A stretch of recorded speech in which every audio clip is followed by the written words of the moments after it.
2025 at 1:02 p.m. We'll begin with the roll call. Kristen Baciaga. Here. Elsa Batista. Yes. Tiffany Coette. I believe she's going to be late. Jen Delaney. Here. Dr. Ann Deschelle. Here. Sarah Fitzsimmons. Here. Dr. Rebecca Good. Here. Jenny Graves. Here. Marjorie Gustafson. Shannon Miramon. Here. Patrice McCarthy. Here. Dr. Cynthia Ritchie. Here. Dr. Catherine Rowe. Rob Satoris.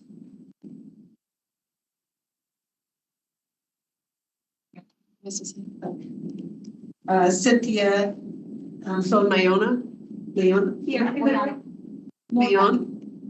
Moyano, thank you. Sorry. Present. Present. Thank you, Cynthia.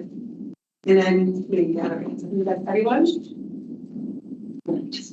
So right now, Dr. Catherine Rowe and Tiffany Coette. Catherine looks to be online. Catherine, can you hear us?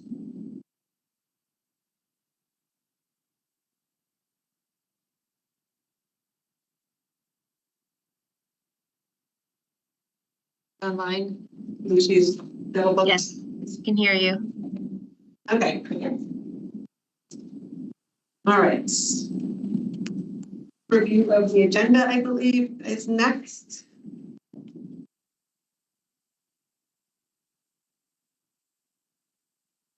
Can I have a motion to approve the agenda? I move to approve the agenda. I second. Thank you. Any discussion?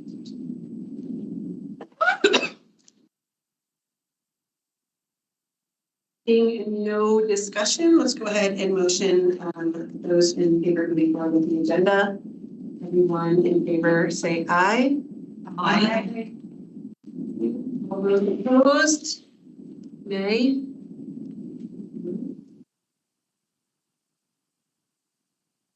Next is the approval of the minutes. Are there any corrections for the minutes as read?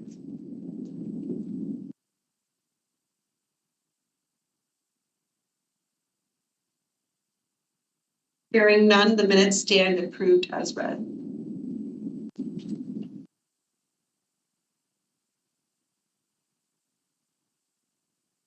Announcements, we have a couple. I'll let Chloe go first with the update on the administrator. Can everyone that's on Teams hear me? Okay, great. Yes. I just wanted to give a quick update that the administrator position has been posted and closed. We got many applicants, over 160 actually. That's awesome. Right now in the process of finalizing and scheduling interviews. So the hope is that, don't hold me, that somebody for the March meeting be up and running. So yeah, updates to come. Thank you for that.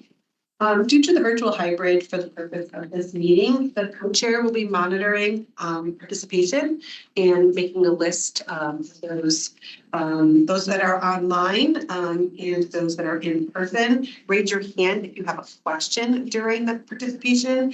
If you're going to speak in favor of something, just give a thumbs up, or against a thumbs down. We will go with the questions first and then go from there to see who keep the conversation moving, and to ensure that both the online and the in-person representation is able to participate.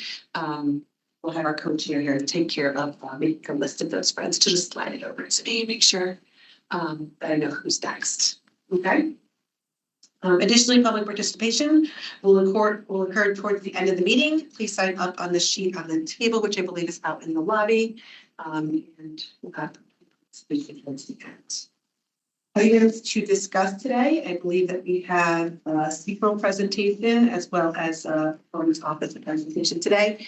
They should both be approximately 20 minutes, and is to help build background and for those who have not been part of this meeting last year, as well as the targets on the 2 additional bullets for the first deadline that we have at the end. So I will hand this off to Elizabeth Chu, who's here in person, to present. Wonderful. And some of the CPRL team members are also online and will be jumping in. Thank you so much for having us back. I'm Liz Chu. I am the Executive Director of the Center for Public Research and Leadership.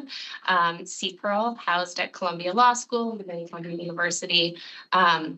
We've been doing a lot of work nationally on the educator workforce, specifically on educator preparation and licensure. And Scheherazade and maybe a couple of the other colleagues are online as well. As you all know, who were at last meeting, we were invited to return to speak a little bit about the national landscape of assessing educator minimum content knowledge and recognizing that, thank you, sorry, the materials are out in the hall and are somewhat lengthy. I will sort of do this presentation as also a walkthrough of 2 documents that hopefully you picked up in front of you so that it can be helpful and you might want to review it again after the meeting. So one is this memo. I'll bring back my first job as a teacher. Demonstration of educator minimum content knowledge review of the status quo and alternative approaches, this memo. And then you also have a copy of PowerPoint. Chloe, are you gonna?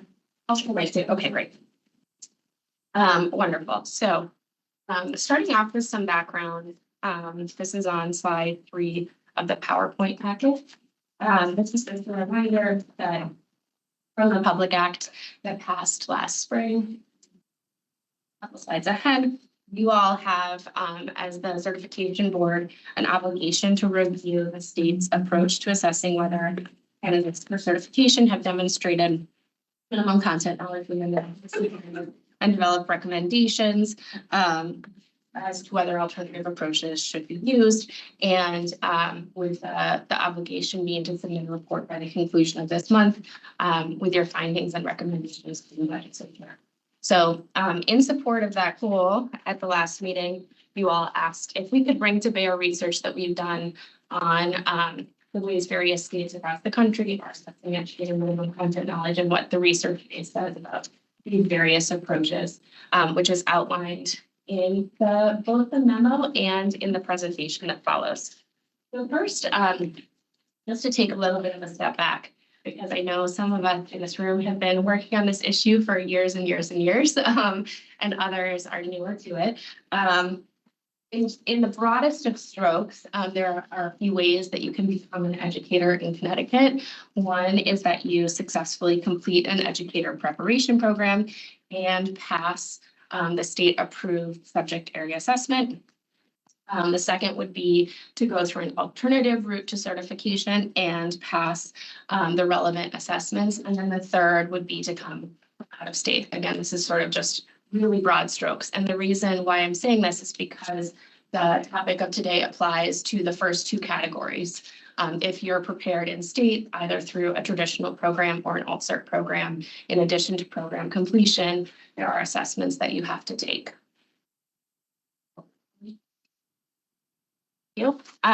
So in Connecticut, for most certification areas, not all certification areas, Connecticut uses Praxis to an ETS test to assess educator minimum content knowledge. I will say, and I know a number of the state agency members are here, they did introduce an alternative this past fall. So there is an exception here that is being piloted, the ETS alternate testing option. And that is for folks who score within 1 standard error of measurement to take a new online module that was developed by ETS instead of retaking the exam. And with successful completion of that module, you will then fulfill the educator minimum content knowledge requirement. So that's sort of the current lay of the land. You can see here a little bit more about the details of the approach. On the memo, that takes you through the first couple of pages. And then for those of you who would like to follow along, the next thing we'll refer to is I'm starting on page 3 of the memo if you want to follow a bit more, and we're going to get into the research on what we know about practice doing standardized assessment in terms of how well these tests themselves sort of teacher efficacy and are useful sort of gateway into the profession. Move forward, Chloe. So first, to ground us in sort of how Praxis 2 standardized assessments characterize themselves. Praxis 2 sort of characterizes itself not just as a subject matter test, but as a test of the applications of knowledge and skills to the kinds of decisions and evaluations teachers must make that are critical for teaching. And so they themselves sort of purport this test to be about the subject matter and how teachers are able to use that subject matter in actually going about their day-to-day work. Broadly speaking, there have been lots of studies on Praxis 2 and standardized testing of educator minimum content knowledge more generally speaking. And the evidence base is quite mixed.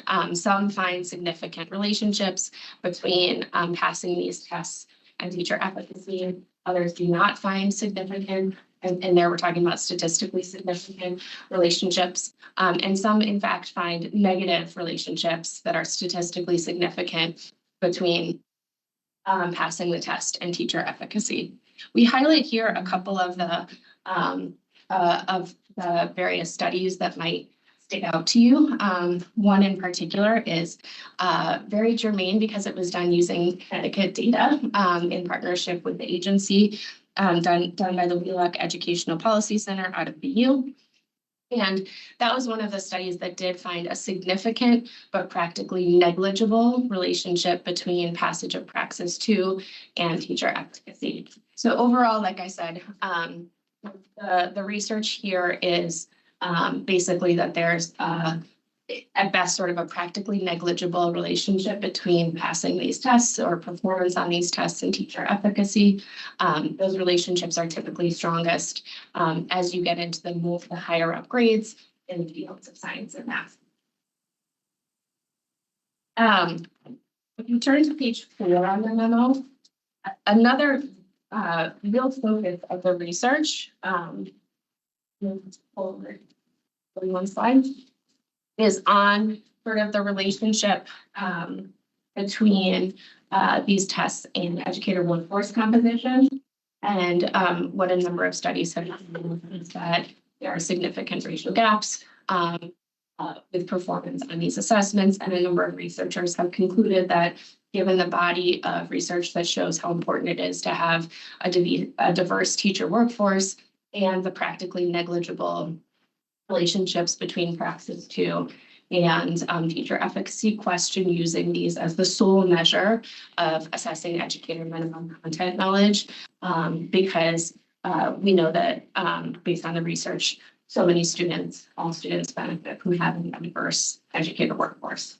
So that's sort of the spin through what is a robust body of research. Happy to answer any questions about that, but I think that's helpful grounding for you all in terms of why the state and others even brought this up for an area of consideration to revisit your current approach. So with that as sort of the foundation, you turn to page 5 on the memo and move forward on the PowerPoint. It sort of brings up the question of what other states are doing that you all might consider if you are to move beyond this current approach, which is mostly Praxis 2 with the alternative for that small band of candidates within one SEM of passing for elementary endorsement. And what we see nationally is that there's a growing national movement away from exclusive or predominant reliance on Praxis 2 and standardized testing more generally speaking. A number of states are experimenting with other ways to assess educator minimum content knowledge.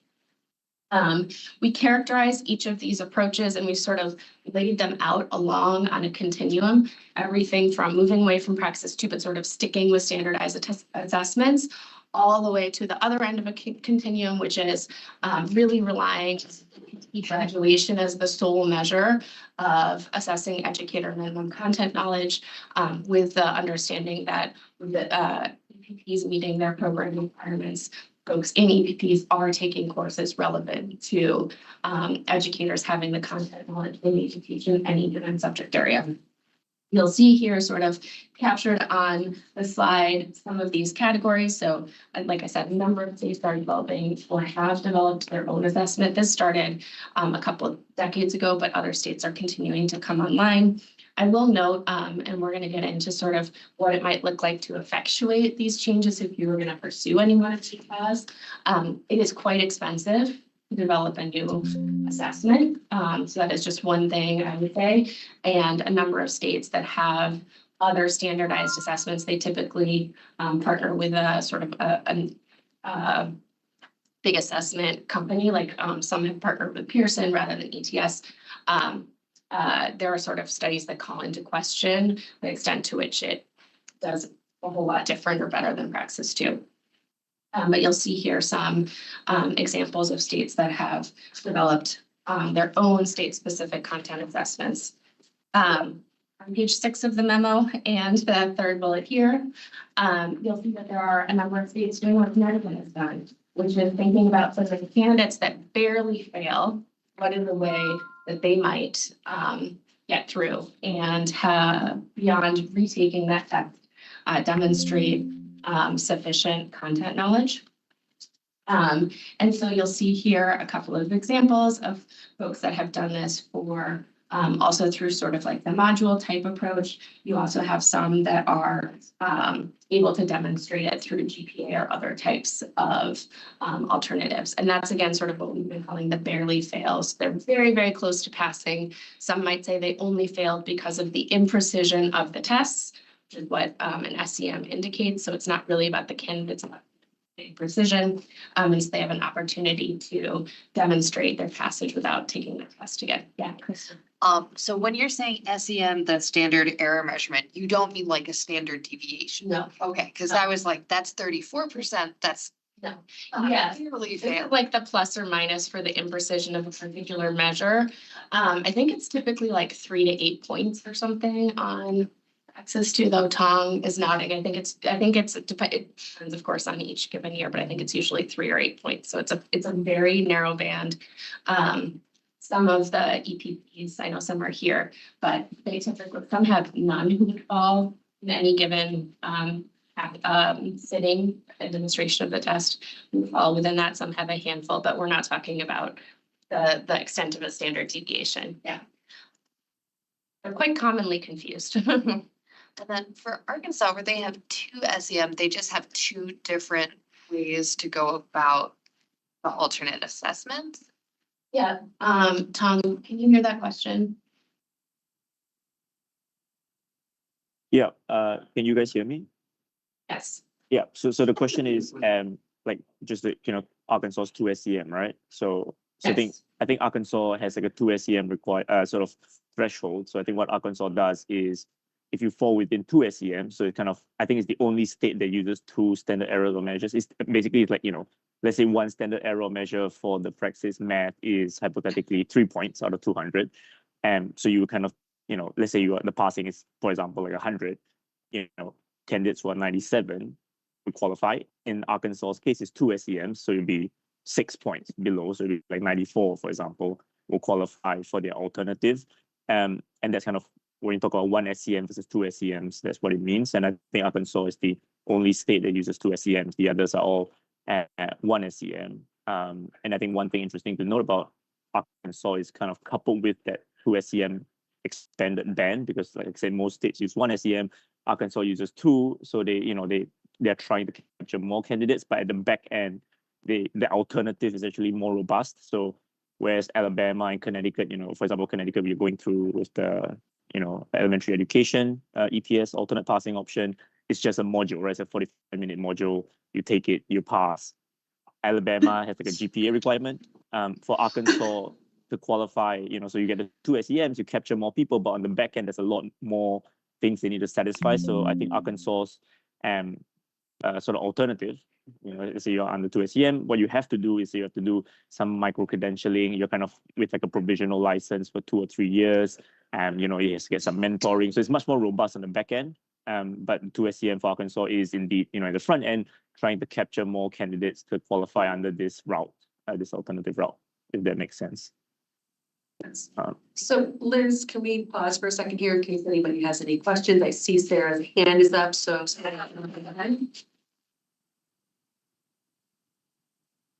Oh, I guess because I was writing something in the chat, my hand might have gone up. I'm sorry, I just was wondering, what does SEM stand for in this case? It's the standard error of measurement. Oh, it is. and- Okay, I yeah. wasn't sure if it stood for something else. Okay, thank Yeah. you. Does anyone else have any questions at this time based on what's been presented thus far? And last one, so Connecticut, you're within one standard error of measurement on the elementary praxis 2 only. So there's no, barely passing, standard for someone who barely passes, for instance, like the praxis 2 physics. It's just elementary. Right now, it's just elementary, though, the state is back there, and I don't know if. Ajit's hand up, I think, in response. I mean, he's gonna be presenting shortly anyway, so that maybe he can kind of take note and address it at that time. That'd be great. Are there any other questions at this time? I had one, in terms of what we have here for the last national landscape scan. Do we have reciprocity with all of these states that were kind of cited? Yes, most states are covered, either through the enhanced reciprocity or through the NASDAQ provision. That reciprocity, just if you can clarify when you come and present Ajit, there's reciprocity that requires still the taking of the praxis 2 that would fall into this, like through like Colorado, for example, versus a state like New York where it's like direct once pure reciprocity. So we don't have kind of pure direct reciprocity with all of these states. It's only a few in hopes that the list is growing. So just when you guys come up to present, if you could give those 2 lists. Thank you so much. Any others? Oh, go ahead. Gary, I know you don't have this up on the slide specifically, but it's on the most extreme end, the 2 states, Minnesota and Iowa, that only require the EPP graduation. Presumably the EPPs all still have to have some way for them to demonstrate content mastery to meet the requirements for accreditation. Is that right? Okay, so they just have to figure out at the EPP level, and then that passes muster. Yes. Okay. So Sarah, you have your hand up again. Is there an additional question? And then I think we have Catherine's. Hi, thank you. I have a couple of questions. So New York is the only one that doesn't participate in reciprocity. It's my understanding that they have an arrangement for out of state, but it's either taking the New York State tests or working 3 years in your content, and then you can come in. 3 years is significant when you're trying to develop tenure and seniority. So that's one thing about New York. New York also has safety net exams where if you don't pass the CST or the EAS, they have a significant a gap, not a standard error of measurement, but they do have a standard gap. And I forget right now off the top of my head, but it was significant. So they have a wide area that students can actually pass under. I know that because I have just came from New York. But a couple of questions that I have, and we can leave that on the back burner for later. But my big question here is, and I'm not disputing anything about Praxis 1. I've read the research. I read it last year. I understand. However, as you know, this is a CAPE state, and both CAPE and ACREP, regardless of which accreditor you go with, they do require that we demonstrate professional knowledge.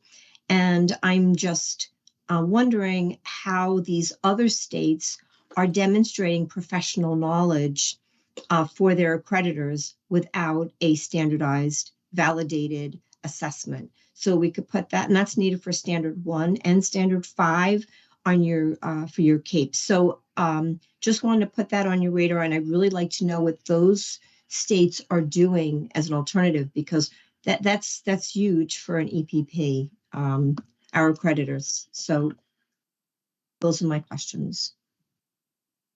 Thank you. Do we have any other questions? Any comments? All right, let's go ahead and move forward then. Thanks, and Kate, I'll get to that in 1 second as it pertains to you all. Yes. Great, and I was looking for my own pen, so I can write that down so I don't forget. Okay, wonderful. So moving forward, got one. Thank you. So moving beyond the barely fail, there are a number of states that have started experimenting with multiple measures for demonstrating educator minimum content knowledge. You'll see a few on the screen here. One example of this is Colorado, where you can take the test or you can satisfy educator minimum content knowledge requirements through your subject degree, coursework, or a portfolio that demonstrates educator minimum content knowledge. And so they have many ways. So you have to take the test. You can take the test, or you can determine that you will satisfy the requirement via one of these other ways, and there are other states that are trying it. And then the last thing we'll flag here, and this goes on to on page 7 of the memo, it will be on slide 11.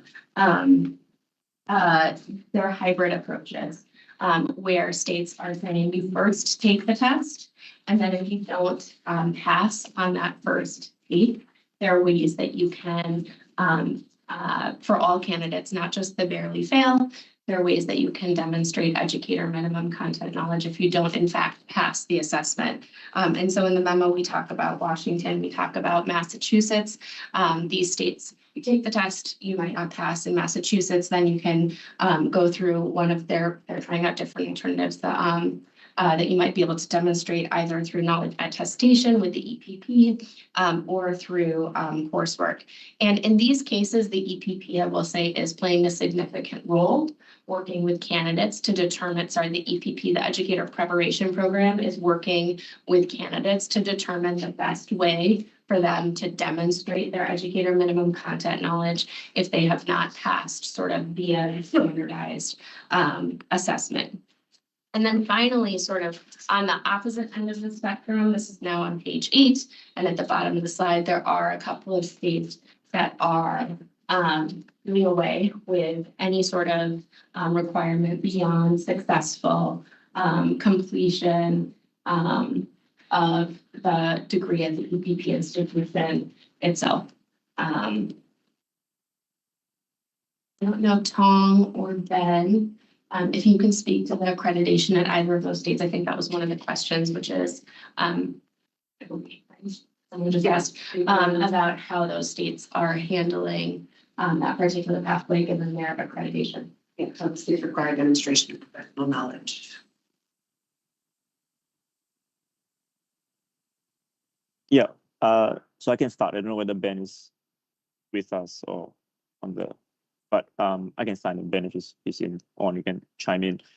So for these two states, I think majority of the EPPs aren't, there's no kind of, I suppose, like state level partnerships with sort of accreditation, sort of formal accreditation sort of partnerships. And obviously this doesn't preclude their EPPs from voluntarily getting themselves accredited for whatever reason. And so Minnesota, I think, has a combination of sort of state sort of EPPs that use either CAPE or AQEP, which is kind of the rival, a newer sort of accreditation body. And so I think that that's kind of the for those two states that kind of where they stand in terms of whether their EPPs are sort of accredited. And do we want to talk about kind of the satisfaction of the content standards now, or is that something we want to address later? I mean, happy either way. Hold for now. For now, okay. So I think for the content standards, and I think we kind of detailed a little bit of this in the memo. So I think Praxis 2 scores are traditionally used to sort of satisfy sort of some of the content standards. I think off the top of my head, I think at least sort of standard 1 and 3.3. So those are kind of mastery and completion of the EPP, and also kind of content standard and sort of content knowledge and content competency of their candidates. And I think, whilst Praxis 2 scores from a practical and kind of a historic point of view, is traditionally used as evidence, and CAPE has come out in their workbook to say that Praxis scores are a quality source of evidence that they would accept for satisfaction of those particular standards. If you look at the CAPE handbook, it goes on then to list like a lot of other sources of evidence that they consider quality.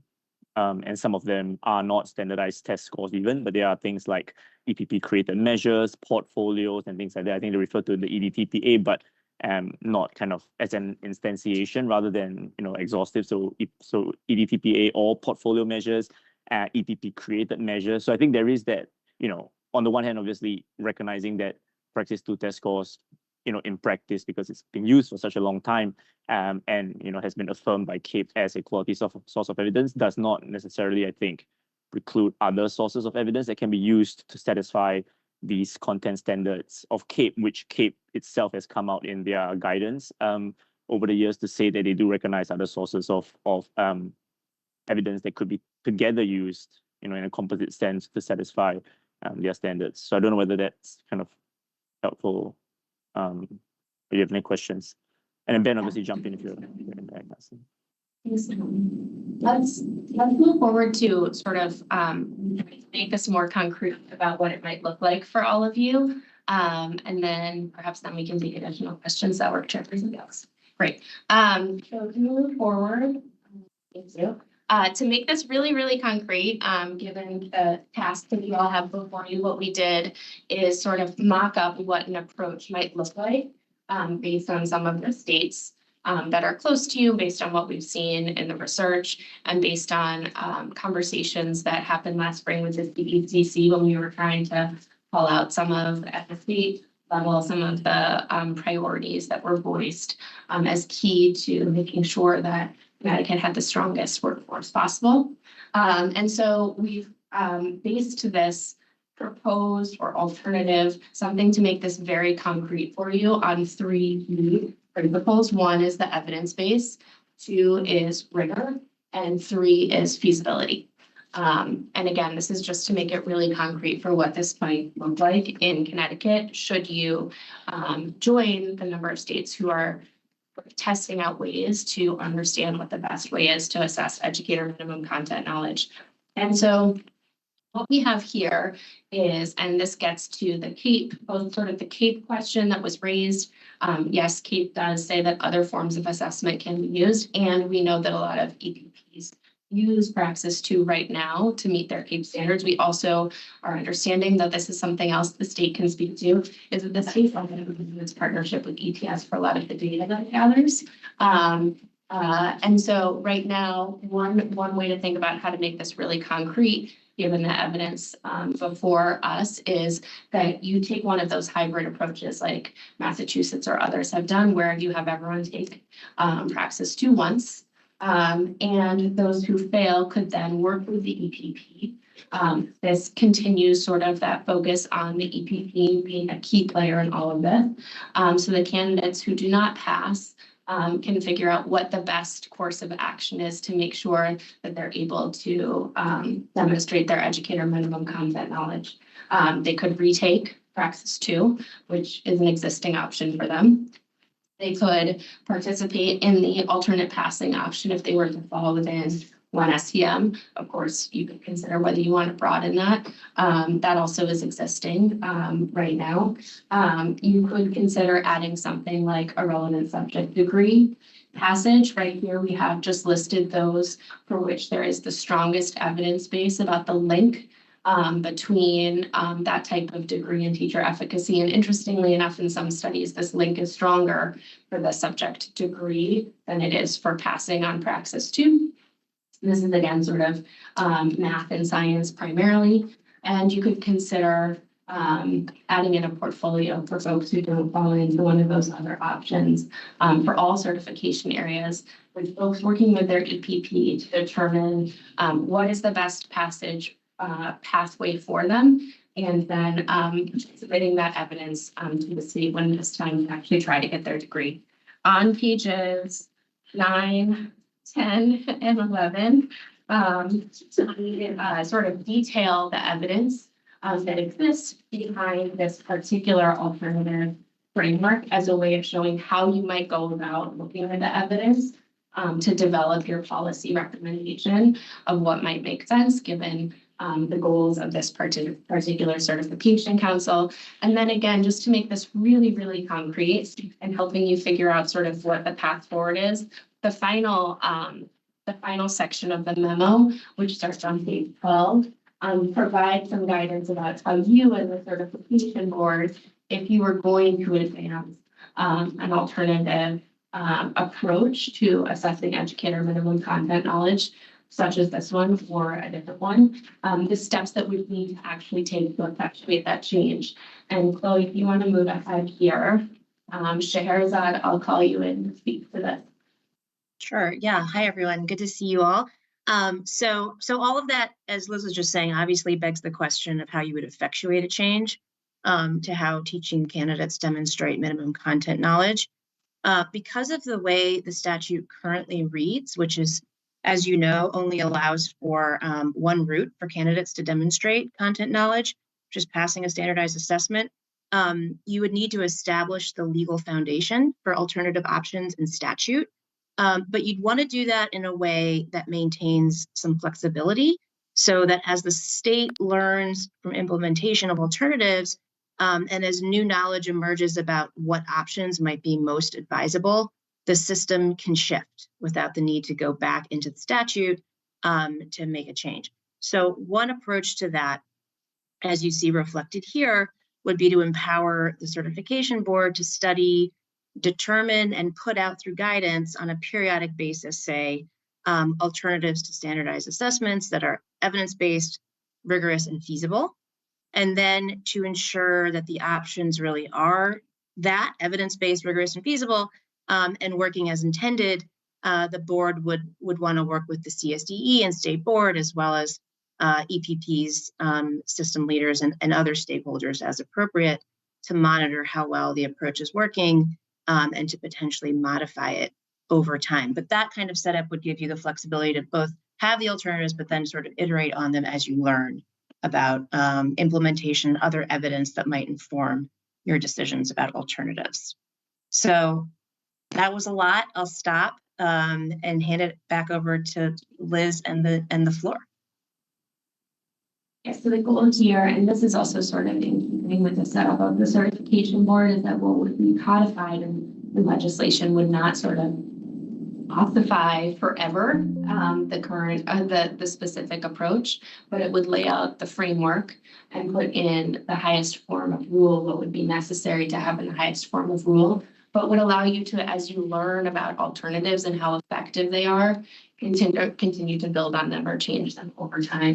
The other thing that I should add, just I spoke more about the evidence base than about the feasibility. And this is something that we learned in conversations. Most of the scan is done based on desktop research, but we did reach out to some states to speak to them just to hear how these approaches were working in practice. And the portfolio option, for example, is one that when you have practice to as the default, and I'm naming this specifically because I could imagine feasibility is a question whenever you hear about something like a portfolio. There are a very small number of candidates who actually use the portfolio option because praxis 2 captures a lot of folks. Then you have those other, the degrees, for example, or the alternate passing option through ETS, so that you're not looking at huge numbers of candidates who are pursuing something like a portfolio, if that was something that you entertain. The last thing I'll flag is that in the memo itself, starting page 15 on, again, there's a lot of complexity that underlies each state's approach. So this is kind of an attempt at simplifying, sort of, so you can see what the landscape is, what each state is doing.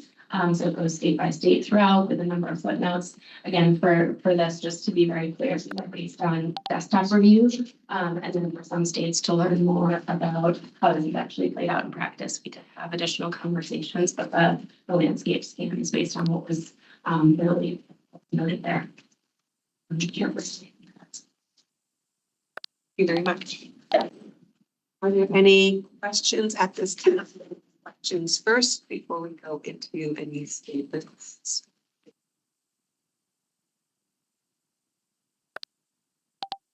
So when looking at the multiple measures for all candidates, on page 10 of the slide, it had mentioned a few states that their multiple measures also include things like national board certification or 5 years work experience. I know that Tong had mentioned earlier that one of the other approaches involved like micro credentials. So are those things that you see could be part of the portfolio process? Yes, I think those things could be part of the portfolio process. But they also could be, in those cases, often something like national board certification is sort of or something like that, you know, that's not part of a portfolio, that sort of is the box you would check. What we were trying to do with the alternate put before you was sort of like sketch out what this looked like as like a straw person so that you could think about sort of what the menu might be if you were going to expand the menu beyond the one alternate passing option that currently exists, how you might go about sort of constructing what that is and thinking about it for you all in this particular state. Yeah, because like with the portfolio option, a worry I might have would be that if it's left up to like an individual as they go through an EPE or EPP, that could like vary very differently from one institution to another. So I like that on page 13, you have all these different options for what could be included in the portfolio, like the live teaching and the copies of the lesson. So I liked that section a lot of the memo. Oh, thank you. If you were going to pursue a portfolio, you all probably would issue guidance to students and standardization across programs for what that would look like to fulfill that particular option for getting through to the educator minimum knowledge assessment.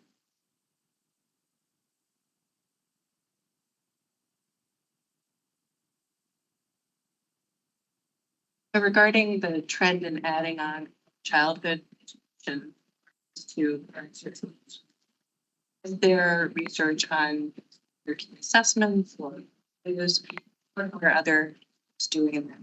Make sure that those key assessments For early childhood. Can you hear that online? is it not on? No, it's not on. Here to hear. That's turn it on and then thank you. It was on. Okay. So the question I had. All right, let me try this next for you.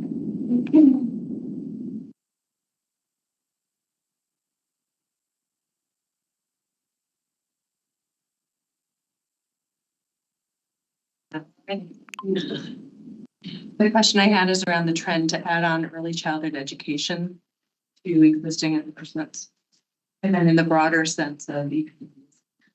And how do we ensure that those key assessments are being made? Are there trends in other places where they are doing things like portfolios or additional testing to make sure those are back? That's the scope of this particular question, but I'd be happy to come back and speak to that. Like, but we didn't do a focus on early childhood. Yeah, I think if we kind of put that in a parking lot question, that's at a later time, once we kind of come to an area where we're talking about early childhood. I think the scope of this was more just what are the alternative routes currently that we could potentially implement. I would think that regardless of certification, we would have to provide guidance and expectations for whatever route we choose. Routes we choose to encompass things like our early childhood as well as our secondary and very specific content areas. So I think that we're probably going to put that down and see writing down the question. So thank you. Are there any others? I was just thinking, Kristen, about what you shared in terms of like varying EPPs and kind of what happens after that point. And I think it's really important to understand that Connecticut adopted CAPE for ensuring that all EPPs in our state like meet a minimum bar of excellence. And so the first standard for CAPE is regarding minimum content knowledge. And so any EPP has to demonstrate that their candidates are demonstrating minimum content knowledge based on our CAPE reviews. And so it's trying to understand, and I kind of come back to that idea of how much do we trust like our EPPs? If you say we have said all EPPs to be approved in the state, but must meet this bar. And when a candidate comes out of that EPP, are we saying, but we still don't think you are exactly ready for teaching, so we're going to add this and this and this to, and that is that I feel like that's kind of the window candidates are getting stuck in right now. So when I hear like additional steps, we need to reflect on what is it that we're asking EPPs, what bar are we meeting there first, and understanding that since CAPE is fairly, new in the last 5 or so years. So I think I think maybe we need more information about CAPE and like what every EPP must do to meet a basic standard. I don't disagree with you. I also think that if we're going to kind of go down that route and kind of examine that, then we would also be looking at the data of all of our current EPPs that are accredited by CAPE and what their pass rate is, and kind of start to talk about why we're saying that data is so very different across EPPs and what that's happened. So Say more. So, for example, the praxis pass rates in some universities, they have a very high pass rate on the first or second, where in others they don't, but they're all CAPE certified. CAPE accredited. Thank you. So even though they're CAPE accredited, however, the students that are coming out of the, not all of them are able to pass them, and it's at very differing percentages within those. So I agree with you that CAPE does an excellent job of ensuring that the programs being presented for our students, but then we also have to look at how are they coming away from those programs, and then and why there's a disconnect between the actual pass rate from universities and their accreditation with CAPE. And are there loopholes with CAPE? Are there places where, like I'm thinking, obviously I'm here for early childhood. So the NAUIC standards would be top of my mind, and it's something that will be really digs down into heavily. And perhaps that's something for the future as well. Yeah. And for those who weren't on the committee last year, to kind of give you an understanding, is that we're kind of leaning towards a multi-step, multiple opportunities for different ways in which, as opposed to just one, but it wasn't necessarily getting a bit of the just one. It was providing a diverse an opportunity, which I think is why the state is piloting your current program. Yes, go ahead. Yes, you are on. As we continue to talk about so many different pieces of the puzzle, I think it would be beneficial at some point to have a representative from CAPE to come in and speak, answer some of our questions. And also, there's a lot they also provide in regards to support guidance that we may need to support some of the work once we make these decisions, and how to provide that support or that guidance that we're gonna have to come up with. And I do hear a lot about accreditation and CAPE, and I'm not an expert by any means in that area. I think it would be beneficial to bring them at some point sooner than later, to just demystify some of our assumptions, or maybe just answer some of those questions that we just don't have answers to, so we can work on coordinating. Are there any other questions or comments at this time? Catherine, your hand is still raised virtually. Is there something that you would like to say now, or is that from previously? I just raised it. Okay. So, yeah, thank you.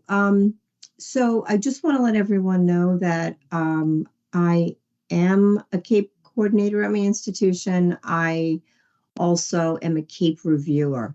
So I think that what was just stated was a good point, to have a representative from CAPE come and to work with the state on what would be qualified as professional knowledge for standard one, because standard one, as was just discussed, is all about content knowledge and what professional knowledge, and then the quality assurance measures.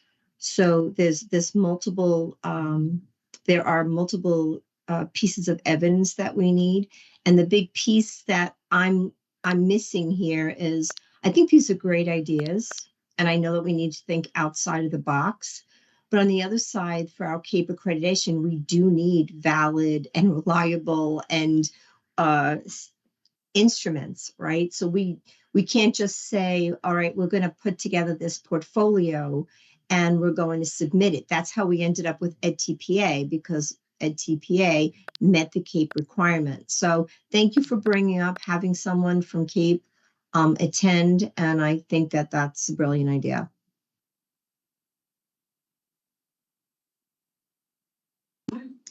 Can everyone hear me? I'll use my big girl voice. I'm able to hear you online, so.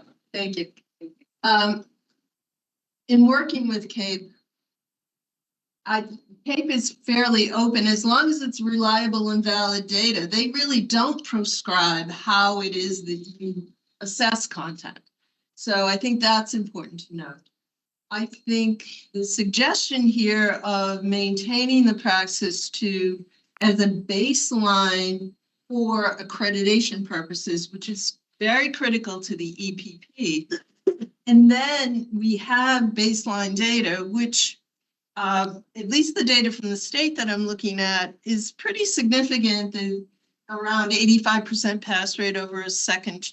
So we're talking about a small percentage of students, important teacher candidates, but a very small percentage. And I feel strongly that once the baseline is met from CAPE as a dean of a teacher prep program, then allowing the EPP to find a way to substantiate content knowledge as an alternative, I think is perfectly reasonable through CAPE, because now you've met the baseline. And so then you can build out whatever it is that you feel is important. And I feel like the real sort of, when the rubber hits the road, is then looking at how effective those students, those teacher candidates are 2-3 years down the road, which we also have to have data from CAPE. And that makes more sense to me, so that we leave open and the responsibility of the EPP to find a way to say, for example, if I have a teacher candidate who I know was a science major at whatever, Yale or Johns Hopkins, that comes to us and then they're really good in science, I may look at their GPA and their coursework and say, this person really knows their science. We know our teacher candidates. So I really feel strongly that having some flexibility beyond praxis, we still need something for CAPE. So I agree with St. Pearl's suggestion that we keep that as a baseline. But you're right, everything else is going to come up. Early childhood is going to come up.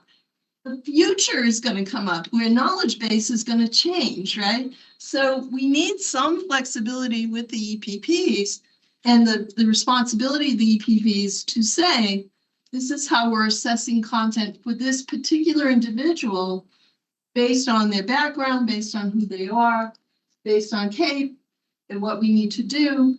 But that leaves us flexibility for the future while still maintaining our accreditation. So in some ways, I feel like it's almost, I don't want to say simple, but it is, as long as the EPPs you trust the EPPs to do this with the idea that the outcomes will be assessed. And so that will say, well, the portfolio is not working, because when we allowed the portfolio 3 years later, that content knowledge was not strong enough, or it was, right? So, I mean, I think that's where we decide whether or not the content assessment alternative is working.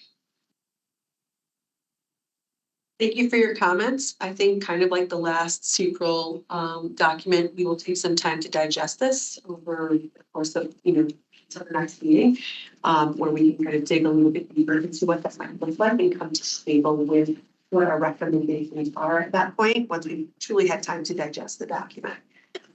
So thank you so much, Liz. We appreciate you coming back again, and should we need you again, I'm sure Chloe or our new administrator will be reaching out to you. Thank you all. Nice to see you. Thank you. Next, for the interest of time, we're gonna have Ajit go ahead with his, and then we will move into our items that require some action.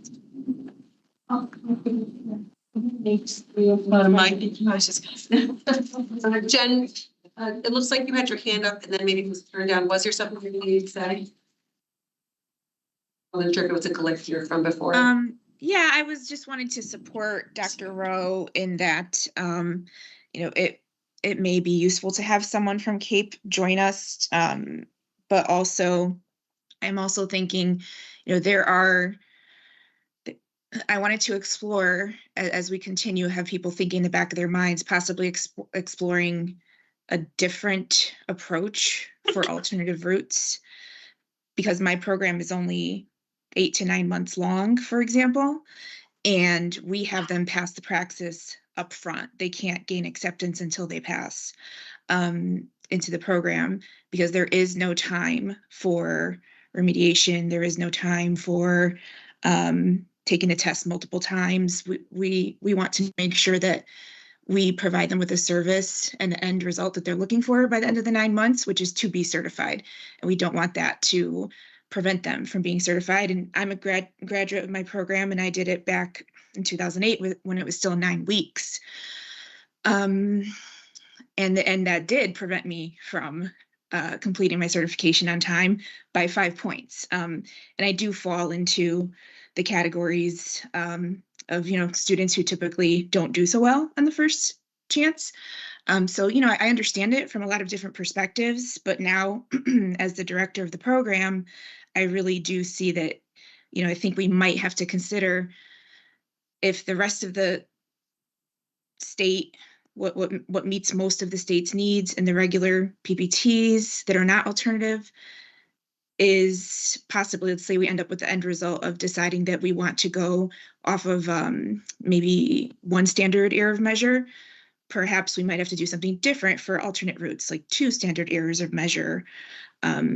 It's just one idea I've been thinking while we've been talking.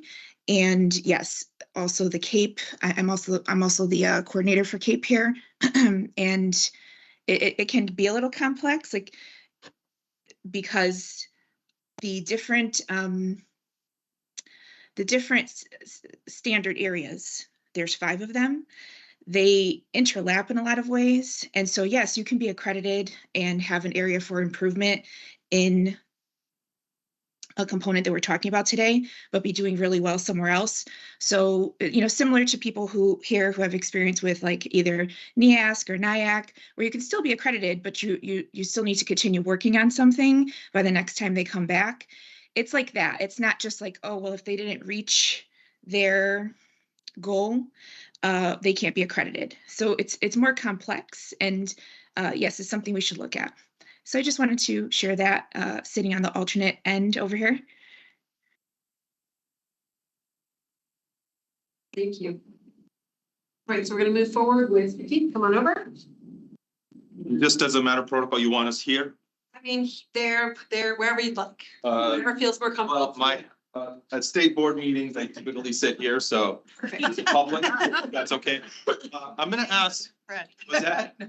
This is just our standard protocol, but anyway, may I ask Kaylin Ricciardi from certification to answer the reciprocity questions, because that is not my. Sure, come on up. I know there was a question there. To the microphone, please.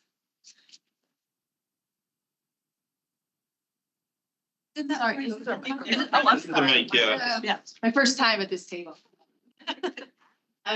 Good afternoon, I'm Kayla Ricciardi. I'm unit coordinator for the Bureau of Certification. I'm happy to answer this question. To start with the enhanced reciprocity. We now have what's called enhanced reciprocity with 23 states across the country. Sorry, I keep hitting this by accident. All right, that came about as a result of a partnership that we had with West Ed. We didn't have the capacity internally, but what West Ed did for us, and just the amount of work it would have taken, is they deep dived into all of those 23 different states' certification regulations. And we found, and we did actually research some states that we did not have like regulations for, and we chose not to engage in adding them to our list. So those 23 states that are identified as enhanced reciprocity states are very similar to Connecticut as far as degree requirements, professional ed requirements, testing, student teaching, all of it. So that's, and this work can continue, but we will need to be able to research further different states across the country. So that's one.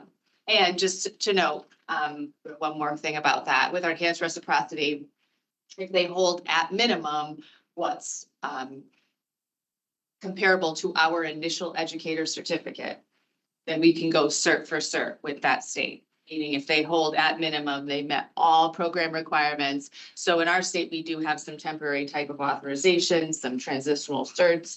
We cannot accept that. They would have had to have met the testing requirements, been recommended for certification in that state. And in some cases, they taught under that certification and they'll come in at our second level, a higher level as well. But it's an automatic testing exemption. Automatic. And then in addition to that, we have our NASDAQ interstate agreement. This is an agreement that's been in place for many, many years. It's actually a contract that we signed with all 50 states. And it is a different level of reciprocity. It's still full reciprocity. It's important to note that through the NASDAQ interstate agreement, if you are not an enhanced reciprocity state, the pathway to certification is still there. It's just we need additional documentation to verify it. So with that being said, 30 months of successful service under a valid certificate in another state will qualify for a testing exemption to come to this state. So those teachers are not required to take the test. If in their home state through NASDAQ, if they completed a comparable test to Connecticut's test, we will accept it and waive their testing when they come in. Additionally, if they completed a program, did not take a comparable test, did not teach in that state, we offer a 3-year testing deferral in the state of Connecticut, meaning they will have a valid certificate to teach under for 3 full years, with the test listed as a deficiency, giving them more time to prepare. Accepted in that way. We also have state statute that allows that if someone holds a master's degree, say for example, in mathematics, that would waive testing as well. So we have many different pathways and reciprocity with these different states. No matter what, in our office, we'll find a pathway for them, even if they don't fit into any of these categories. Can I ask the questions because my shorthand is pretty good, but Sure. not as good as obviously. Sorry, so Would we be able to get kind of a compiled document of what that breakdown is and who the 23 states? 23 states, yeah. The 23 states are for us to use moving forward in our additional meetings. And that way we have a general understanding of what the different pathways are, how we make that adjustment to what we need to do. Sure. All right. Thank you very much. Just on the data. I was gonna say, we even have updated data, when you shed light on where these individuals are coming from, how many certs have been issued. Reciprocity and like. Is that on the Ed site already or? It is, but you kind of sent it to us like. Yeah, it's like over almost 2,400 educators. Individuals have received certification in Connecticut through enhanced reciprocity. Those 2,400 individuals have received 3,200 endorsements. One person can have more than one endorsement. And it's actually resulted in nearly 1,400 of those 2,400 teaching. Around 1,400. So these numbers, they obviously change all the time. So this was at one point in time, the end of December of last year. It started May 1st of 2022. Oh, April 18th, my apologies.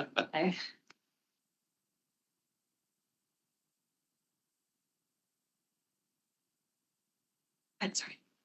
And that's based on, those are the enhanced reciprocity numbers. Is that inclusive of the interstate agreement reciprocity or like it's only those who have done through the 23 states that have enhanced reciprocity.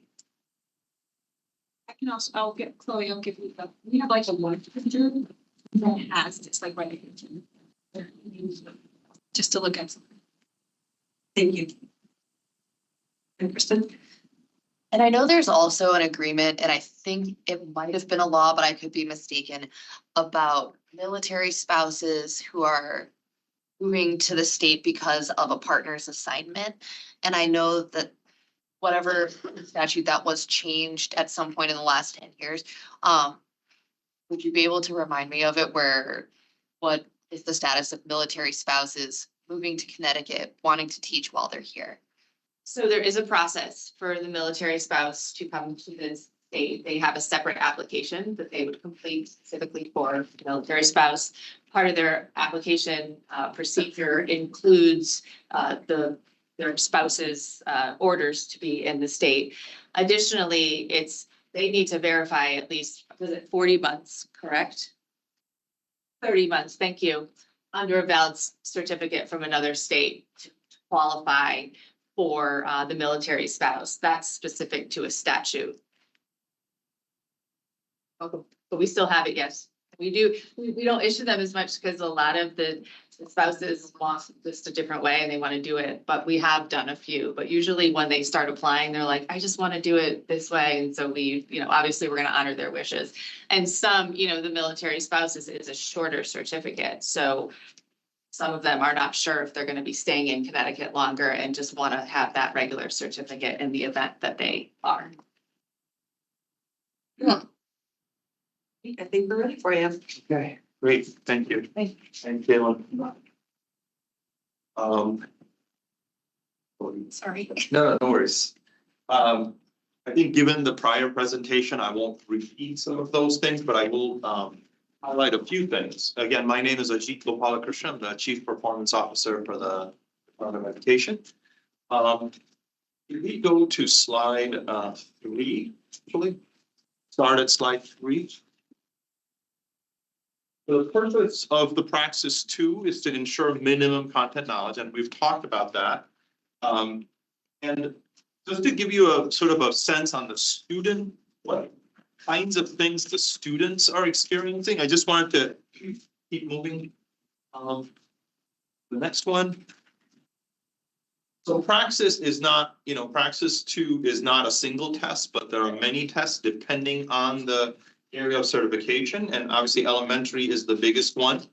And this, when we say minimum content knowledge in these tests, the tests go through a process called standard setting, where a group of folks come together, experts in that content area or in that subject, and then figure out, look at the items on the test and say, where is the line in the sand, if you will, based on what the test is assessing, that would differentiate the just qualified candidate from the not quite qualified candidate.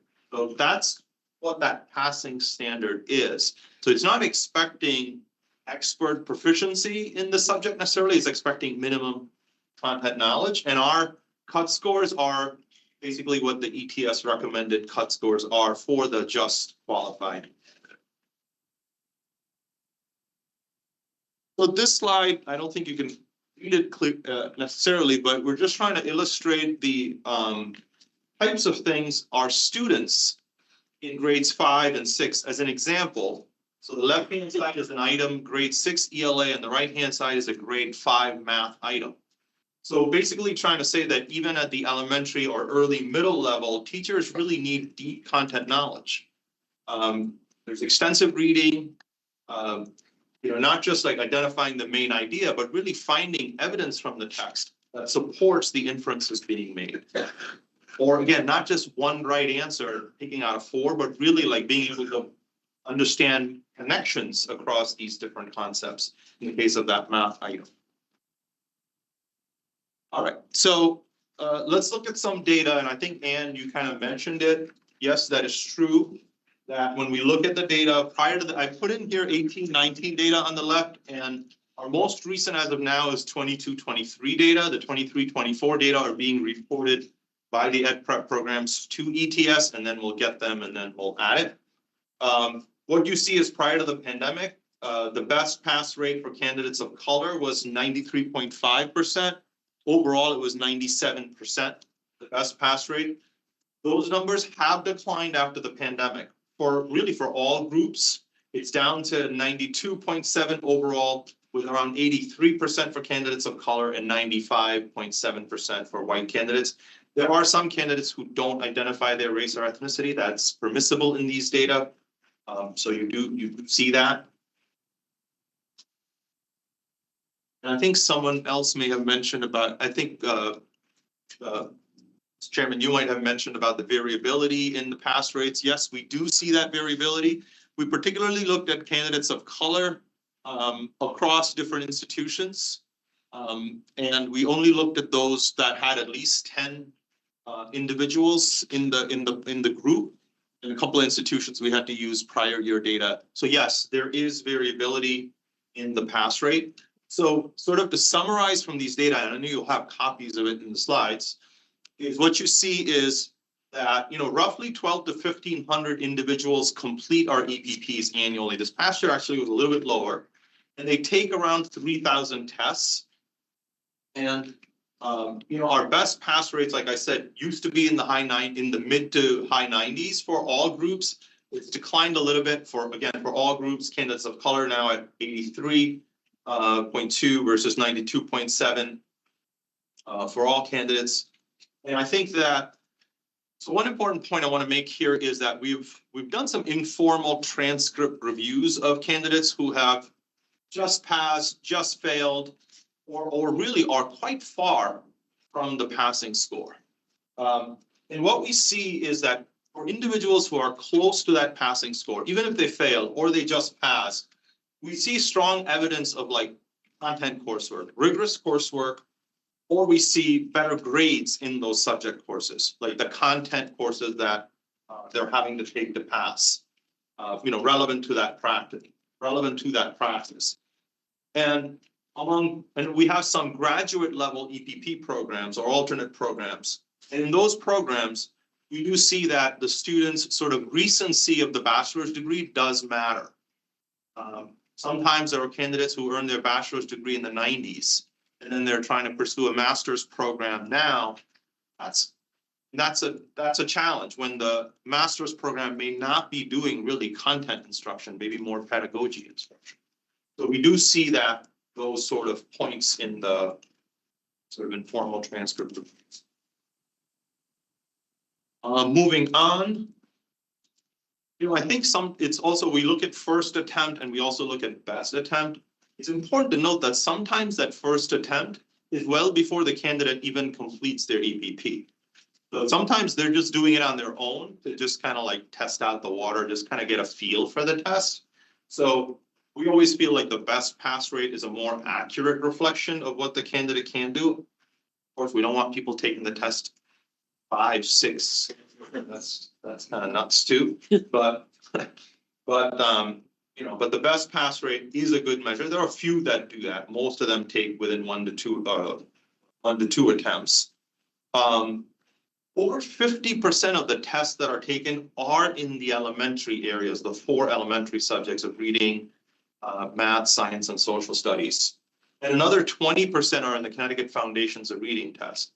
So and I'll get now into the alternate passing option. The reason why elementary is the first area picked for this alternate passing option is because that's where the numbers are. That's where the volume is to even like begin to implement this type of option. So other options are absolutely on the table and we're in discussions. But in terms of where to launch first, it made the most sense to launch in the area that had the biggest population. There are a few subtests where pass rates are less than 90%. Again, even in 2023, vast majority of the tests had over 90% pass rate, but the areas where it was less than 90% was praxis elementary math, elementary science, praxis 2 social studies, art, general science, and phys ed. And by the way, we have an EPP dashboard where these numbers are publicly released. Also, each of the EPPs has data securely through our platform EdSite Secure on the individual candidates from their institutions, not just their testing data, but when they get employed, which district they're working in, which year did they get employment. All that information is actually fed back to the, because I think it helps with their K. I think the Wheelock study was already mentioned, already referenced, and they basically came up with the same type of pass rates, about 3/4 passing in first attempt, over 90% passing in best attempt. They do find a discontinuity at that passing score, meaning that on either side of that passing score, there's a slightly lower percentage of individuals who just fail who actually end up in the teaching profession. So I think this is some of the reasons why we're looking at some of these alternative passing option. All right, so let me jump to the alt passing option that we launched in Connecticut in late October 31st, I think was the first day. We had said in our report on this, and in the prior presentation I did with this group when it was not a formal board, but it was an informal group. One of the things on my slides was to explore alternatives like what they do in Massachusetts. I think we're doing it better than what they're doing in Massachusetts, actually. Our option, so essentially what it's called is, it used to be called the alt passing option, but Praxis ETS now refer to as the Praxis 2 bridge. That's what they call it. And you've already learned that it's for those within one standard area of measurement. It's available for the elementary areas. And there is no cost because in our case, we have candidates get 2 free retakes. And if they're within that passing standard, they can basically just take that, use their retake towards this bridge option so that there would not be a cost. In terms of why the one SEM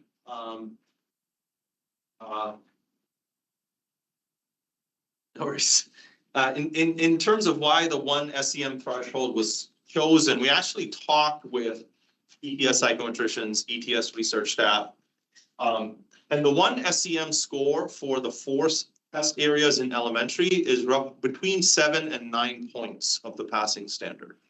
Just to sort of put that out there too. It varies by the subtest, but it's between 7 and 9 points. And basically that, the one SEM represented those who were close to passing, and given, a different form, slightly different circumstances, maybe they would have passed. And I mean, I don't want to get into the technicalities of what an SEM is and what the probabilities are, but there is good reason for why you want to stick with one SEM in this particular case. And so what happens is that the candidate actually receives an automatic notification from ETS within 1 to 3 days of passing their test saying, hey, you can get this alt passing option. They just have to fill out a very basic form and they get a free retake voucher issued to them. And the bridge actually includes content overviews, practice items, and a knowledge check at the end. It is asynchronous, so it's not like they have to go anywhere. They can do it from home. They can do it anytime. And if they don't, quote, pass the knowledge check, they'll get some hints and they can try again. There's unlimited attempts. It's not like they're going to be blacked out of it. They just have to work through it. And some of the initial feedback, well, actually, I'm getting excited about that initial feedback because there's some good feedback. On the modules here, I do want to mention there are many modules within each of the subject areas. So it's not like everybody is doing one module. The candidate who just fails is actually prescribed the module in which their performance on the praxis may not have been the strongest. So they just failed, but based on the item analysis, we can actually determine which area maybe wasn't as strong, and that's the module that's prescribed for that candidate. So it's a little more targeted sort of intervention, if you will, as part of this. So, and it's 45 minutes roughly to an hour, and I've already mentioned ETS will identify the content. And if we could go to slide 16. So we have, again, it's brand new. Roughly 10, I was just looking at the 10 to 15% of the test takers are falling in this band of just fail. So there's a good number there, and we're trying to you know, and not everybody who is eligible has actually yet taken advantage of this opportunity. So I think we still have room to just do more outreach, do more education, to get more folks actually taking chance of this opportunity. And overall, the quantitative rating has these 4 questions, you know, the structure of the activity helped me, practice questions helped me prepare, and it was easy to navigate, and I prefer this, whatever. Overall, very positive ratings from the folks who did it. But I think more enlightening is the qualitative sort of comments from the folks. And I've highlighted in bold the comments that actually represent the candidate's reflection. We haven't edited this, so there's some typos in there, okay? So just, that's just as they typed it in the system. So for example, the first response there says, gave me the opportunity to relearn those key concepts and really understand their significance. Help people make that connection, pinpoint exactly what I missed and understand it. So people recognizing that, yes, maybe that wasn't like my most strongest, and it really hit home in terms of like that remediation, that sort of little support. Program helped me narrow down the things I had struggled with previously on the exam. So I don't know, again, I don't know who these individuals are. These are just general comments. And you can go through the next 2 pages, very similar kinds of feedback. One person saying, I went through a traumatic experience just before the test and I missed it. So sometimes it's life circumstance. When you have a single standardized test, these kinds of things happen. So I think that, and then there's somebody else who's taken it multiple times. And then I learned a lot and was able to learn at my own pace and grasp concepts better, way more effective than studying out of a textbook or trying to take the whole test again. So in closing, I'll just say that we do need to increase awareness of the bridge option for folks. I think there are still more candidates who meet the criteria but are not availing themselves of it. So that's one. And like I said at the start, working with Praxis, really build more of these bridge options. Because what we're doing here is we're not changing the passing score.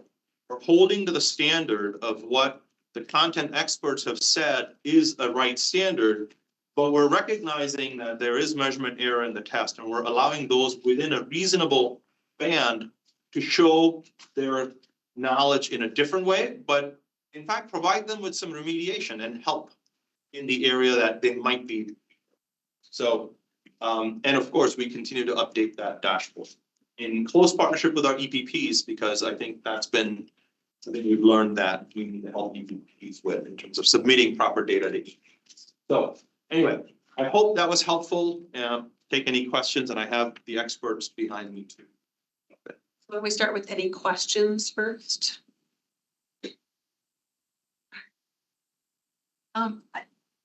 Not so much a question as a comment, but you said 10 to 15% are in that just fail Back of the napkin calculation. elementary.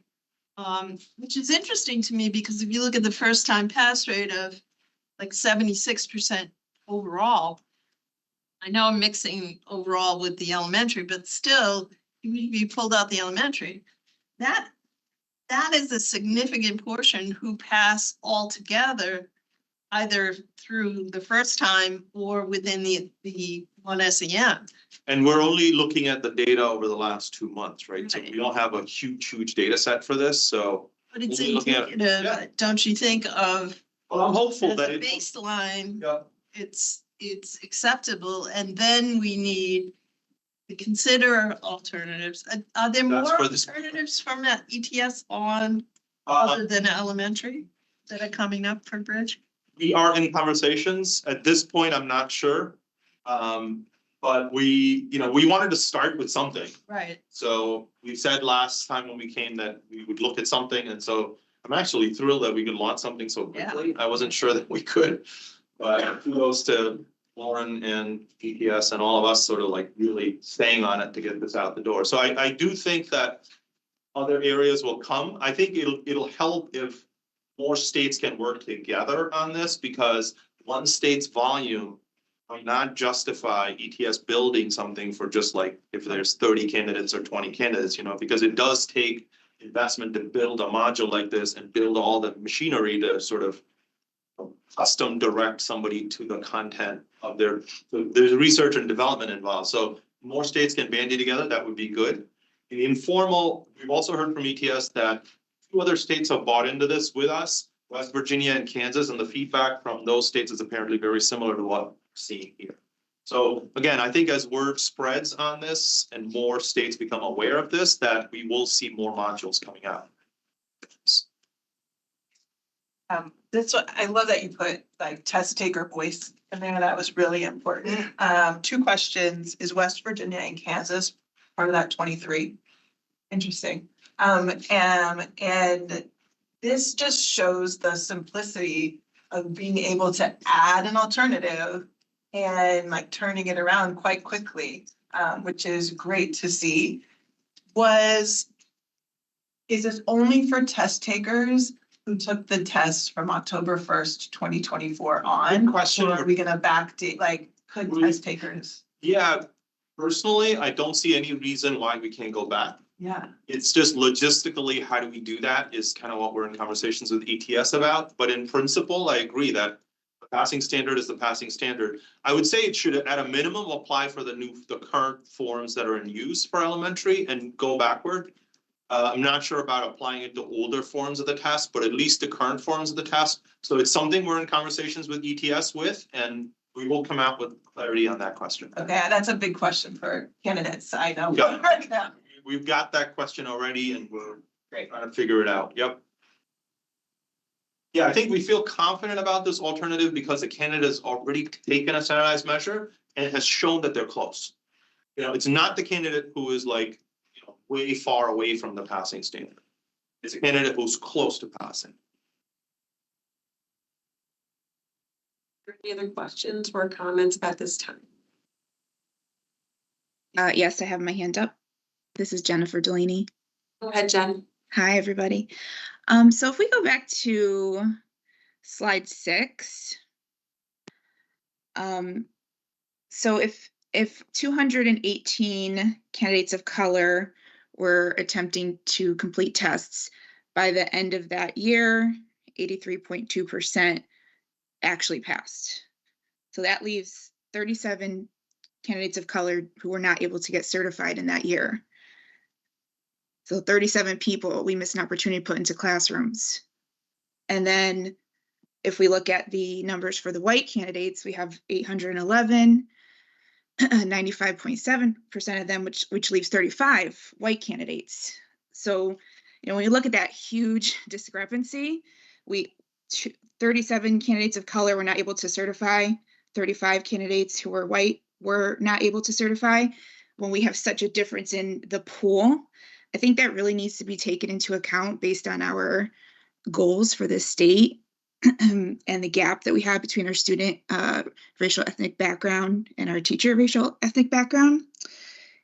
And so, you know, that's something I always have at the forefront of my mind when I'm looking at these types of things.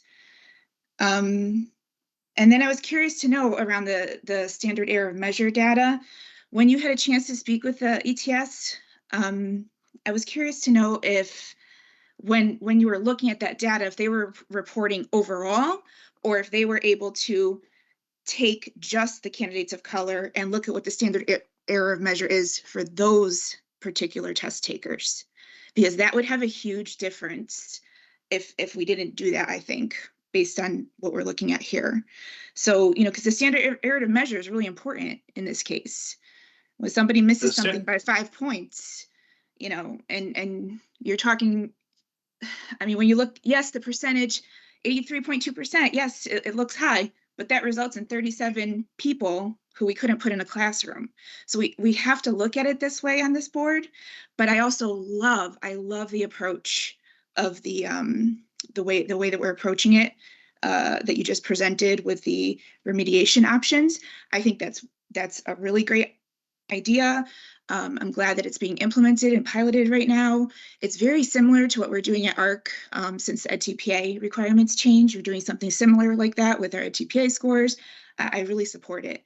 I just am also curious, going back to my previous comment around what that would look like for ARC, because there is not time for remediation. They have to come in passing. They have to come that way. So, you know, there has to be a way we know it from, you know, they took a certain number of credits in that in their bachelor's or their master's or their PhD courses in that subject area, combined with their praxis score that we may be offset by the SEM. So that's just something I want to just keep in mind for everyone on the board. Just offer one clarification, which is that the standard error of measurement is not population, and then it's more of a measure of the reliability as it relates to the standard deviation of the test scores. So it's a combination of test reliability and standard deviation. So it's not necessarily like have an SEM for different groups of students. So it's a SEM for the test itself.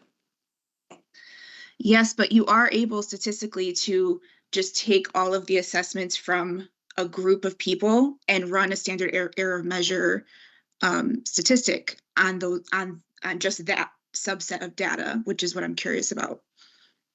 So it sounds like Praxis or ETS hasn't provided that specific data. No, which makes the test publishers usually report one standard error measure. Exactly, and because that's what the error is based on all the test takers. They do other tests to ensure other psychometric tests to ensure that their tests are not working differentially for different groups of populations based on race or gender. There are other studies that they do. They will compute, by knowledge, different SEMs for different. Yeah, so I think that's just something we have to consider, because when we're looking at the SEM, it's for everybody who took the assessment. So, yeah, just something to think about. Go ahead. Jennifer, the point that you are bringing up is really important. And I think it aligns a bit with what Anne was saying about there's a both and here. There's the initial approach of the praxis to, in addition to now this bridge hopefully being expanded, talk to other states, probably that'll really help. And then there has to be an additional layer of, okay, if that didn't work, and I think particularly where our candidates of color can often find themselves, what is the EPP? What additional supports for that individual can open up? And if there were those options and that kind of menu, Jennifer, that might actually be able to expand your ability to, instead of having the, nope, 100, you can't even get into the program until you pass, to if you had the opportunity to be able to provide additional support, even within a truncated time, that might increase the ability for our programs to expand to more educators of color. With that? So in theory, yes. However, so our candidates are almost all are working, whether it's in a school, in a DSAP, or in a school as a para, or at their professional job. We have a lot of job changers at ARC, career changers. So you have that, and then they have class from 6 to 9 p.m. on Tuesday. They have class from 6 to 9 p.m. on Thursday, and they have class from 8 to 3 on Saturdays. And as it is, it's very hard to keep people from burning out. And then they have to leave their job and go into a 9 weeks of what we call practicum, which is like similar to a student teaching. So, and let's take TPA in that time. It's very, very, very intense. So prior to my arrival, a year and a half ago, the decision had been made, and of course we can change it if we need to. We're flexible, to make sure that people pass the praxis before they even come in, because then it keeps them from getting certified at the end. Because what was happening historically is people weren't finding time for test prep and going to take the test multiple times, and then the waiting period between the time you take the test and the time you get your results and then have to go sign up for the test again was also keeping people from having that credential ready before job search time came to find a job, to get certified and find a job in time for the start of school. So that's why I'm gonna actually stop you there. I can Yeah. appreciate the Can I answer your background on that question? information, but right now we should be posing our questions to Ajit so that he can better explain the document and the presentation, and then we can move into general discussion if we have any after that. that makes sense. Thank you. Thank you. Please, anyone else have any questions? Thank you. Go ahead. Hi, Gina. So I think I asked this question last year, but of those who went on to do the best attempt, is that still based on the N size in the column of those completers attempting a test? Or did we have fall off? They never came back after they didn't pass the first time. Like, is 218 the total number when you do the maths that Jen did for 37 at the end? Is that accurate? Yeah. I think that's that way. Okay. I think so, because it's the 218 who, it's the whole thing, the percentage is up to that and something. So every one of those who Oh, didn't pass came back to do more. no, not necessarily. So we could have lost even more than the 37. No, 83, it's 83% of the 218. Okay, so it's going back to that. All right. Oh, yeah, it's still looking at the same base and saying 64% passed in one attempt and 83% passed in one or more attempts. Essentially. So it's possible that some of the 218 failed in one attempt and did not take another attempt. That's possible. Yeah. But it's still of the 218. And then I just have, in terms of any states we're hearing about who take an alternate approach to this or multiple measures, has there been conversation, especially since a lot of those are in the enhanced reciprocity arrangements? Are we understanding, like, I'm trying to figure out what we're trying to solve for, which to me sounds like we're trying to provide more flexible and different paths to demonstrate content, knowledge and mastery. And conversations we've had with those other states that we're now letting in through the enhanced reciprocity that do it that way. Why then, what would stop us from mirroring that? So let me, and I think I'm gonna need someone else to help with this, from certification. Well, I'm curious if that Julianne. how they decided. I think your question is like, have we considered for the reciprocity states, whether that other state is implementing some type of alternative and whether we're accepting? I mean, I'm not, is that kind of what you're getting? By default, it sounds like we are accepting it. So the states with enhanced reciprocity, so I will, for example, I'll safety score, safety net score. New York used to have a safety net score, they discontinued it. When we first started accepting equivalent tests in other states, we did not accept the safety net score. We only accepted the passing score. That's not equivalent. Since we've now implemented the SEM in Charlie in Connecticut, we now say, well, if we're going to let our own people have one SEM, why would we not accept the safety? We rarely see the safety net score anymore. We look at the scores all the time. I don't see them nearly as often because I don't think they offer them anymore. But at this point, we would take them.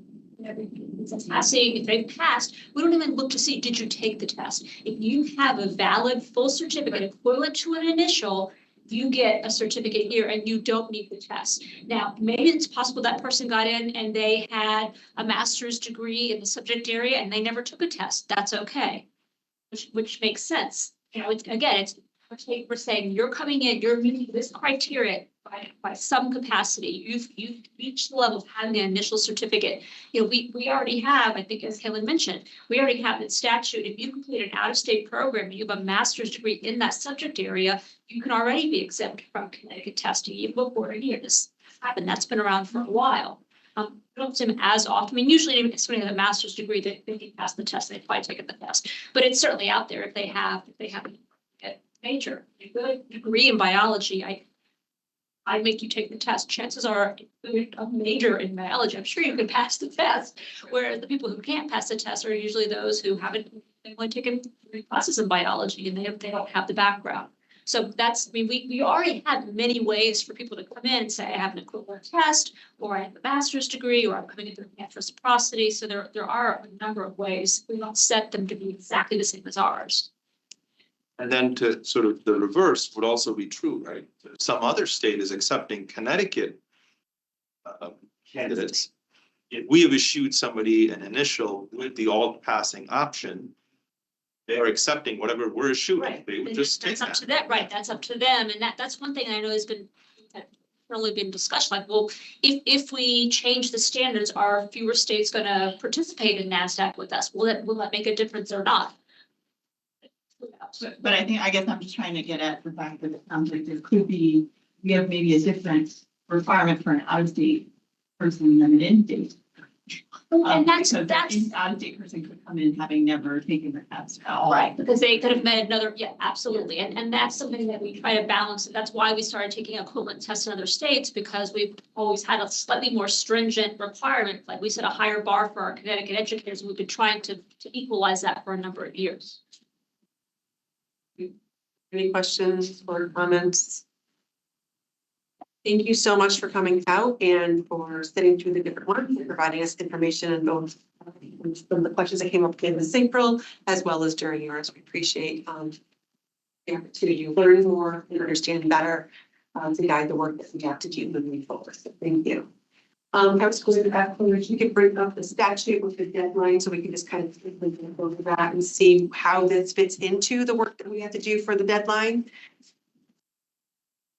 just gonna share my screen with presentation that.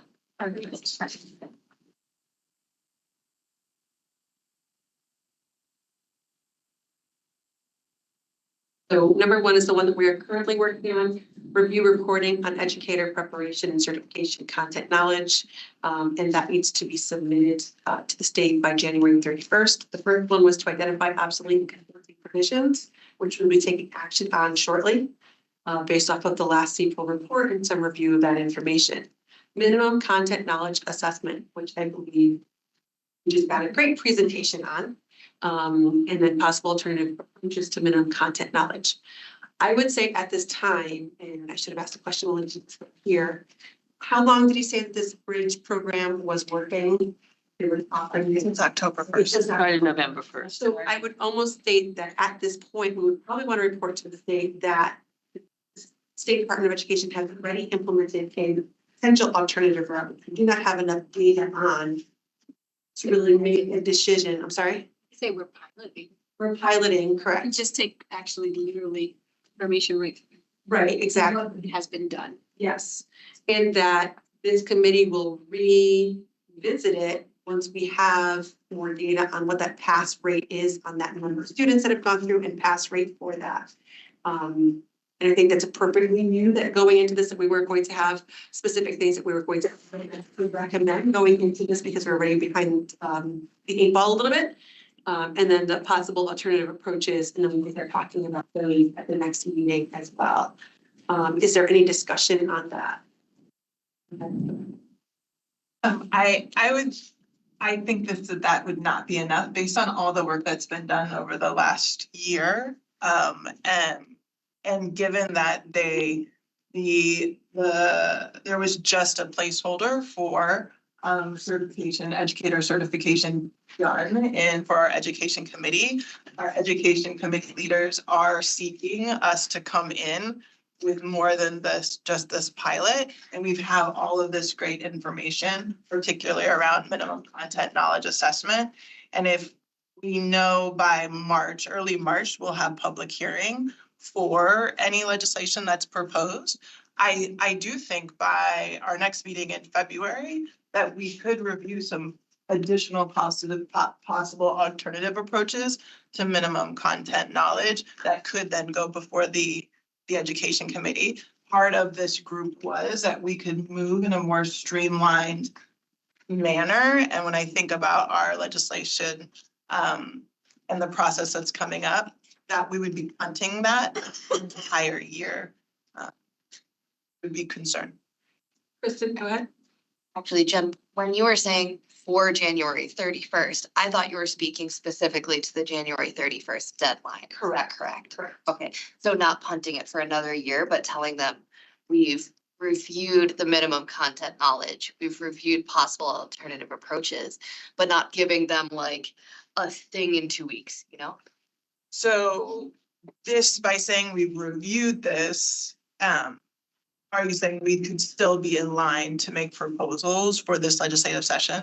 I mean, I think so. We have a meeting in February again, but this is the long legislative session and it just started on this past Wednesday. So there is time to do that. And then there's also discussion to be had around whether it's statute that we're doing or whether it's just we're proposing adjustments to the current regulations without statute.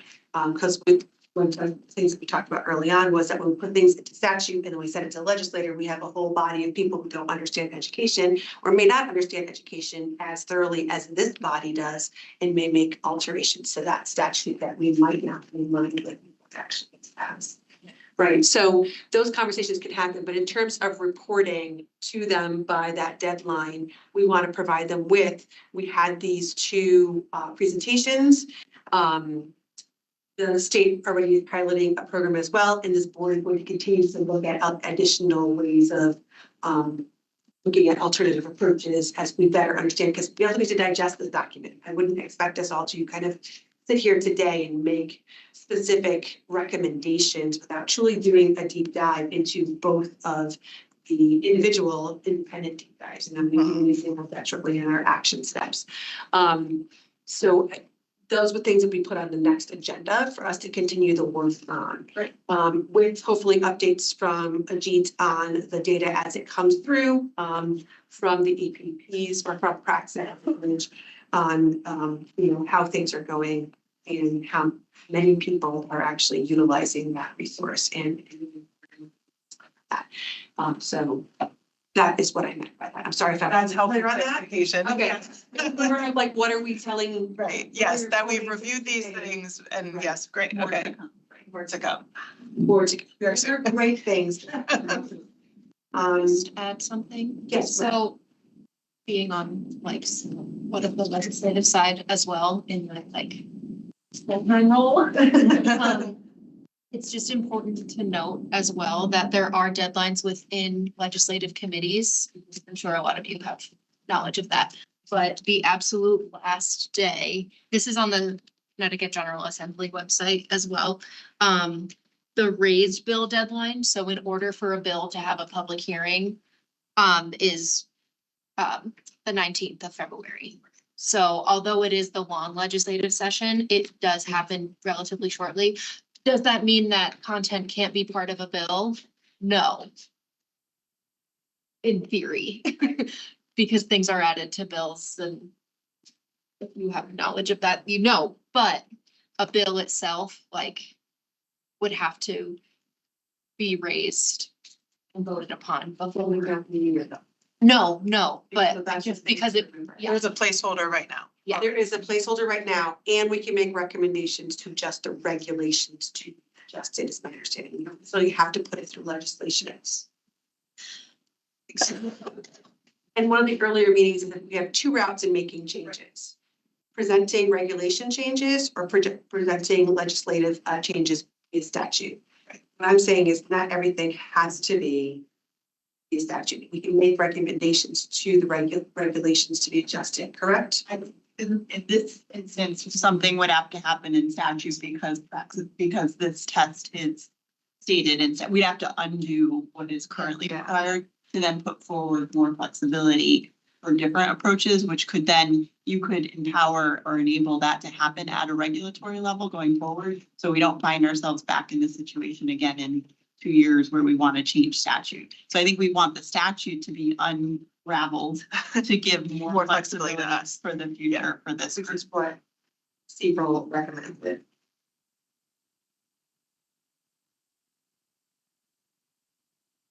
And I just want to summarize for the sake of the order here. So it sounds like we have some good pieces in place out of the 3 elements that we have to complete by the end of January. I want to remind the committee of the first report that we got about from April with the summary of education preparation and certification regulations repealed that we reviewed, that we felt was pretty comprehensive and a good tool that could accomplish item 1A. And then we have the second report today that between this and what Ajit presented, as well as the State Department team, we have a lot of knowledge, I feel, as a part B. And then what I'm hearing is part C will come as we synthesize what we're doing here. But I feel we do have quite a lot that we could put together. We will meet that January 31st. I'm gonna share a doc. With the enhanced reciprocity, some of the information that came added today. You can look at it, digest it, some more and see where some of that. It already existed. Alternative way of looking at certification, demonstrated content knowledge. I'm not sure how we'll, but it is something that already exists. Much about as we learned today. I think that may be helpful to see. And then the data, there's a one page that has the data of certified. That's the data. And that's something we'll be adding to the next agenda. So, Oh, sorry. You're first. Sarah, go ahead. I'm curious, actually, for people that were on this board last year when it was a council, were you over the course of the year, were you made aware of this Praxis Bridge project? And did you also discuss the idea of portfolio as an option? I'm like, for me, this is all new today, or having looked at the documents before the meeting today, but I was wondering if these pathways, the bridge and the portfolio possibility, if that was something that you had all been discussing as a council last year. So the bridge, no. It came later. Sorry. It came, when he came to present to the council last year. We didn't know about, at least as a department. We had thought we were. I don't know if you could hear that. Could you hear that? I can't really, no. Yes, right. When a G came to present to the council, last year was earlier in the year. It was actually in the fall when his department started looking at alternatives, came out of discussions that were happening in the council. That happened later. We hadn't asked him to come back to the council. So that's something the department didn't want to wait for something to come out of the council to look into other avenues of alternatives. So his department started looking into it. That's why it wasn't shared at the time that he came in. Yeah. We had someone here and Yeah. In light of moving forward, I want to just clarify. So we have to sort of unravel the statutory language that exists and then make recommendations for how, am I correct on that? I'm not sure when the next meeting is, but I realize that people have to dig deeper into the document, especially those people who are not on EPB. It's relatively, new in terms of tape and all of that. But what would be helpful to me is for me to either, once I'm through it, like what I would recommend in terms of like keeping Praxis as a baseline and all of that. And then, but I don't understand then how to translate that for the statutory piece. If I could have help with that, either through CPERL or somebody else, that would be helpful to me. Do you know what I'm saying? Like I understand what I would like to see happen, but I don't know how that fits into the full legislation process yet. And the language, like how that. well, one of the components is that we don't have a person to do language yet. That's part of the administrator role. And yes, and once we have that person, hopefully by the next meeting, we should be able to start crafting and presenting language to this board for approval on adjustment or approval on moving forward. So that's part of the challenge at this. Could we request of CPRL to draft some language just so that we have something to look at for the next, like in between time, given this February 13th like deadline, or even is that like a subcommittee? Is that something that we can look at or come back together in 2 weeks or something? back off your question. So my question is, was there a legislative change required to be able to pilot the bridge program? No. No. So is there an ability to still act within what we have to say that SDU pilot other programs? Right? And so then I don't know that we would have to have legislation or change, but to say that this board working with the overall board of education would recommend alternative routes. Not using that language because that's right. But I'm wondering if we just don't really need anything at this point, but that we can. The staff probably has to state that we're recommending that there will be options. Is that? Right now within statute, it says it uses the praxis to, or there's more flexibility in elementary. There's a little flexibility with an and or an or here. But we would need some slight tweaks to be able to do some of this. That's my point. Like, I don't know how to say the language to be able to make statute change in the recommendations then be available. Would the SD certification staff be best positioned to recommend that? That's pretty much. The Mythbusters for us. Recommend what we would, what we should say. I mean, if I think what we have is a concern over whether or not we should put legislation forward. I don't feel as the chair that the board is ready to do that because we have not done a true deep dive into what has some part of that and where it fits into and where in statute. We've received a really great document from CPRL that we should really be diving into a little bit deeper, and I'm going to show kind of why a little bit later when we take action on A. And I appreciate you stating, for example, that the pilot is not in statute, yet the pilot is happening. I think that at this time, we're going to put that on the February agenda. Us to, and I asked the board as homework to bring your ideas to the table as to what you would like an additional pilot or how you think that this should move in some way for this committee to continue to have that conversation in February. And then it either becomes something that we do need to draft as legislation. Hopefully we have an administrator at that time and or a recommendation from State Department of Education for a pilot that we can kind of see through without it being stuck in statute. And then we're concerned about having to overturn that statute down. It's not something that is compatible to what we actually want in the long haul. So why don't we go ahead and have that placed on for the February agenda item for us to do kind of that bringing to the table what our individual would like to see based on these different options. And we can look into our own research into these different states that have done this and see what we find and what we find to be appropriate or not appropriate for our own buying interests, I guess, at the board, and then have those rich conversations around that at February. But our report would be that for B and C, we had 2 presentations with documentation that we're looking at. State Department of Education is currently piloting them at the elementary level, and we have enhanced reciprocity alternative ways to certification currently. And then we'll kind of move forward from there. There isn't a requirement for us to have things set in stone for March 31st, but for us to give a report to the state as to where we are with these things. And even if we don't get statute in, by the timeline of February 19th, we still have options to work with State Department of Education on possible pilots or other ways of moving that work forward.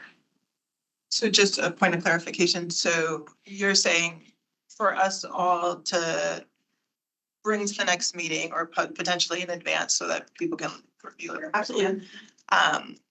Proposals that could potentially be a pilot without any change to legislation and potential draft language for legislation, like just bring the ideas and then I mean, you can bring the ideas for draft language. You don't have to have the language drafted, but the ideas for draft language, hopefully we will have somebody here that can help us with that at that time. And we can kind of have that conversation around what that should look like or things we should move forward with.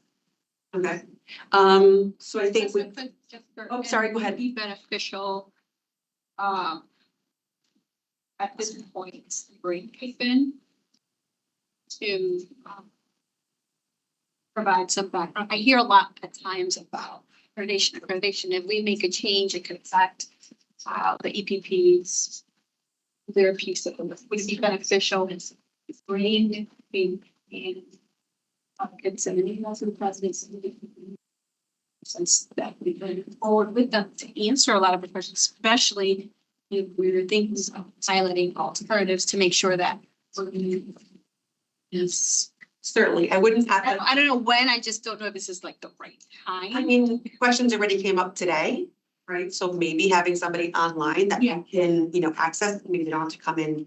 Yeah. But online, just so if those kind of questions come up, not necessarily a presentation, but to be there as the expert in the Right, room, as guidance. Dave, to provide us with some additional knowledge and understanding. Yeah. Question. So we have Sarah and then Jen. No, I don't have a question. Hi, I just put into the chat here, and I can email it to anyone who needs it as well, because it was a huge education for me, certainly when I moved from pre-K-12 to the higher ed world. And this resource really helped me, and I think it will help others who haven't dipped into the CAPE standards yet. There is something that would directly impact EPPs is the CAPE criteria that is set forth for whether or not you do well in that area or that standard when you create your own assessments. So if you create an assessment at your EPP, you have to meet this criteria for you to be successful in accreditation in that component of the standards.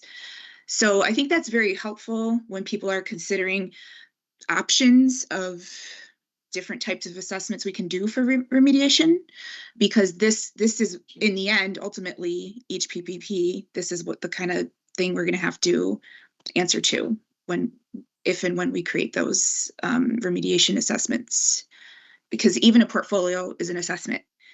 So that's how they'll view it. So I just wanted to help out with that if anybody wants to take a look at that. And that entire workbook that I just sent has everything that EPPs measure, so everyone could see at least, how we walk through the year every year in these cycles to make sure we're meeting those standards every year. Thank you. If You're anyone welcome. has resources or materials that they would like the board to look at, please send them to Chloe so she can kind of put them all together and make sure that everybody on the board gets them, because not all of us are online at this time. So we don't have access to the chat. So if you are cultivating documents, or you think there's something or a resource that you think is important for this in your board to review, please send it to Chloe, and then our administrator, once they do come on board, and she will be able to send that out to all of us at the same time. So we're all getting information. So yeah, go ahead. We talked a lot today about elementary. And I just want to put on the table and remind everyone there are a lot of areas that the state has deemed as shortage areas. And I'm curious from the State Department about the forecast for critical content areas and other grade bands. So as we prepare to complete this work, I'd like to decide as a team what is the aim for the end of January. And how are we deciding on that aim? What content areas really need our attention for immediate pilot? And there's more. I mean, I don't think we've had enough time to bring that to the table. And I think that was the discussion on kind of doing a deeper dive into the documents that we have, and then the things that need to come to us to kind of provide to the State Department of Education options or ideas for possible pilots. I don't think that we would be able to come up with that pilot in its very complicated in requirements during this board meeting in the next 55 minutes. I think that the expectation for January 31st is to identify obsolete and conflicting questions. Minimum content knowledge assessment, which we did as part of the meeting today, in terms of like looking at it and looking at some of the states, possible alternative approaches through that, looking at the as well. So I think we're in the realm of what we need to do for January 31st in terms of reporting to the State Department of Education or to the board. I think right now what we need to do is kind of move to our actionable items. And our actionable item is under that identifying obsolete components. So after going over April's report, there were some concerns about the use of the word repeal so much within the document. Whereas within each statute, there might be other language that this, I'm sorry, within each reg, there might be other language that the statute does not identify. And by repealing the whole regulation and replacing it by statute, we might leave holes that we cannot fix afterwards. So with that in mind, I went through and I used the document, and thank you, Steve, for giving us editable document. If you could pull up that document now. There were only really a couple that were truly repeals based on statute in terms of the type of certification that we had in there. So section outlining requirements for obtaining reasonable education certification within various enforcement areas are no longer relevant. So if you scooch down, anything in purple has been added in. So where it says repeal, I also put amend to reflect state statute, because the language of this report speaks mostly about repealing. And I don't want to present something to the state that says that we just want a lot of things repealed, when in fact we want a lot of things amended to reflect state statute. So if we can continue down the grid. Based on the conversations that we had in our last meeting, we had talked about kind of putting in places board approved with the board approved, or we have you based on what Steve had presented to us. So we added in a column in there that says recommendations for repeal or amend, and then through each one, we put in based on the conversations we had here, which ones were really amend to reflect state statute, which ones were repealed. So we're going to take a moment to kind of review that. It's not in the documentation because where am I looking at? So you have the original, Yeah. right, from the last meeting. And then this is just a column added to the side. And it just says whether it was an amend to reflect or repeal before we kind of vote to put this forward to this document forward. Part of the. Can you just re-explain the I heard you say explain why amend to reflect statute versus repeal. What was that rationale again? So because if you look at the first one, first one, 145 D 410.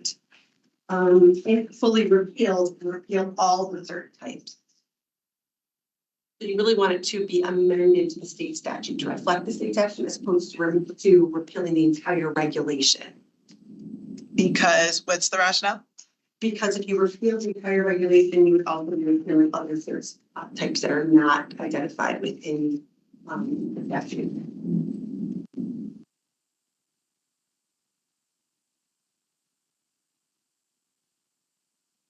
The next one, the interim cert is more than the original that we have in there. So if we repeal the entirety of that, we have a whole.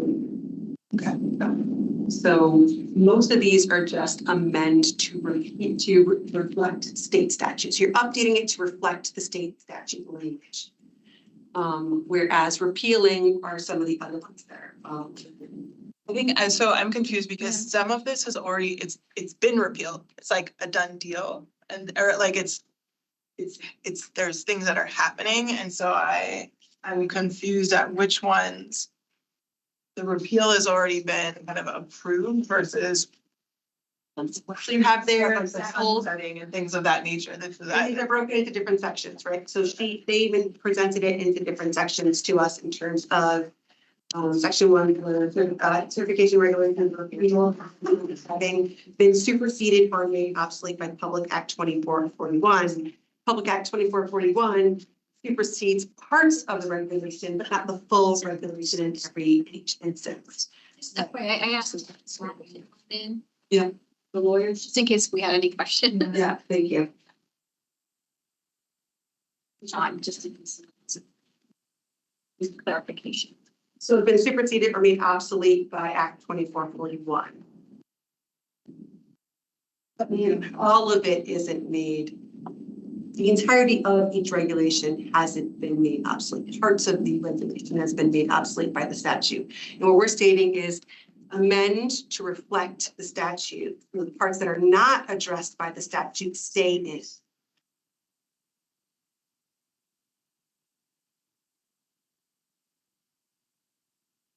this document where? Where is it? I don't think we've seen. We're gonna, So this document is the original CPRO document. I just added a column on the right.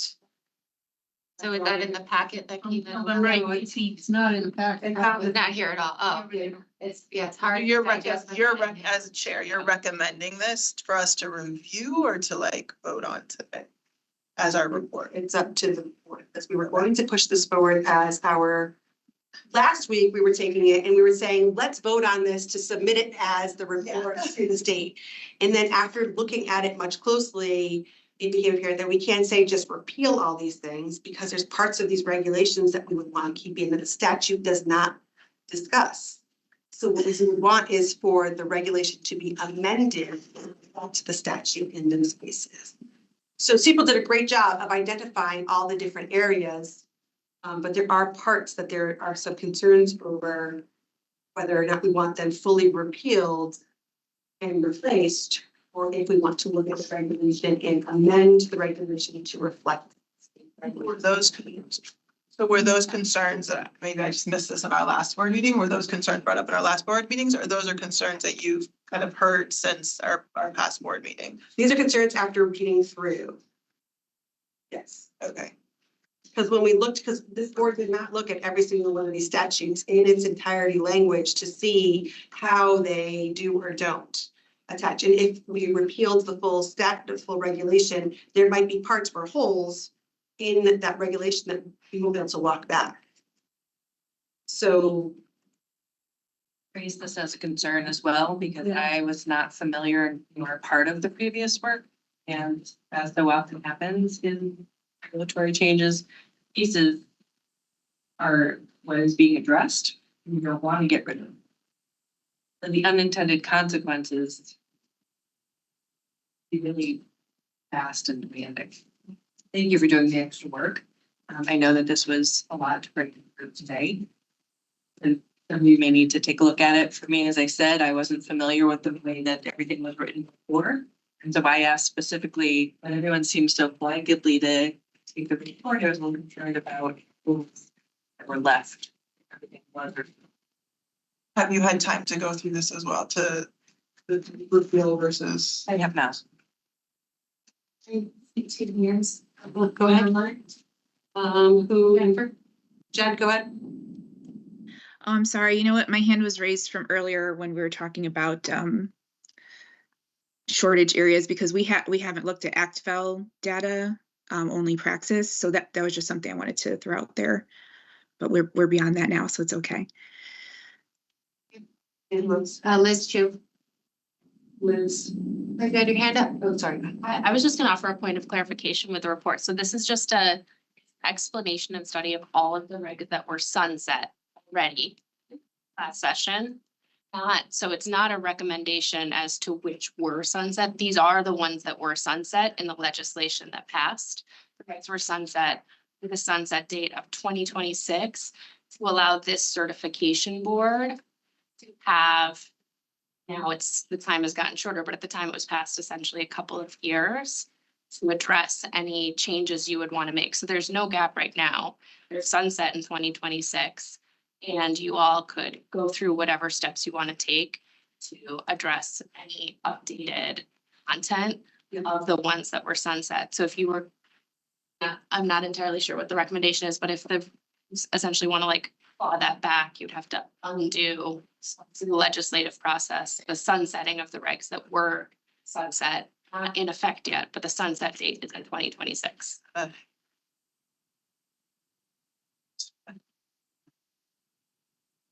Yeah, I think that clarifies, and then it would be our recommendation instead of saying, okay, delete this whole section. We would like to amend this section. You know, I think it makes sense to clarify which sections we want to eliminate entirely and which ones are just amendments. You know, we're not taking away every type of educator certification, but we're taking our existing, certification lists and our existing regulations and editing them. Right, and then you just want to remember sort of the hierarchy of law, because some of the certifications were sort of stated in statute, so you don't need the reg because the reg is a lesser form of law than the statute itself. And so it doesn't help to have sort of like a ballooning of regulations, offers redundancies and things like that. So some of these things, although if you just read the reg, it looked like it's gone, it's not gone because it's codified in a higher body of rule. So you have to keep in mind sort of like the hierarchy. And then the question in terms of how we move forward would be sort of, do you want to address the change you're trying to make by repealing the sunsetting of that particular regulation? Or do you want to sort of build an affirmative case of like, this is these are the things we want moving forward? So I think part of this, again, sort of the runway, I think it was the state agency that recommended the 2026 date, was to give you all enough time to sort of build the system. And this clears out some of that, allow you to do that. So that's just some of the context. If that's helpful. Oh, I was just gonna say, so for example, one of the sections that was repealed is that you need to submit an application to apply for certification. Well, I don't think we really are saying you don't need to apply for certification. So, but either you're going to backtrack that and say, no, we do want, or we say, now the new way is you're going to apply this way or that way, or Neil says we're taking away DSAPs. Do you want to say, you're right, we don't want DSAPs at all? Or do you want to say, well, we just want DSAPs, but we want different for DSAPs. So it's just making sure that by 26, they'll be gone unless, so either replace them with something or them back. And that's the decision which one to go. And part of the work of the administrator is going to be crafting the new regulations that show the amendment of the statutes. So that way we then present that to the board and the board decides if that reflects the statute or doesn't, if it keeps the core things that we need within it or not. I think it's important to remember that this sunsetting, the whole goal was to allow this council to have a blank slate. So I'm very confused about the language saying we should amend regulations to reflect statute, because what we want to do is, as Liz said, is build what we think is the best system. And also to Liz's point, if something is addressed in statute, if you don't need any more specifics other than what the statute provides, you don't need a regulation about that issue. That's simply redundant. And that's what we've all been trying to get away from, I think.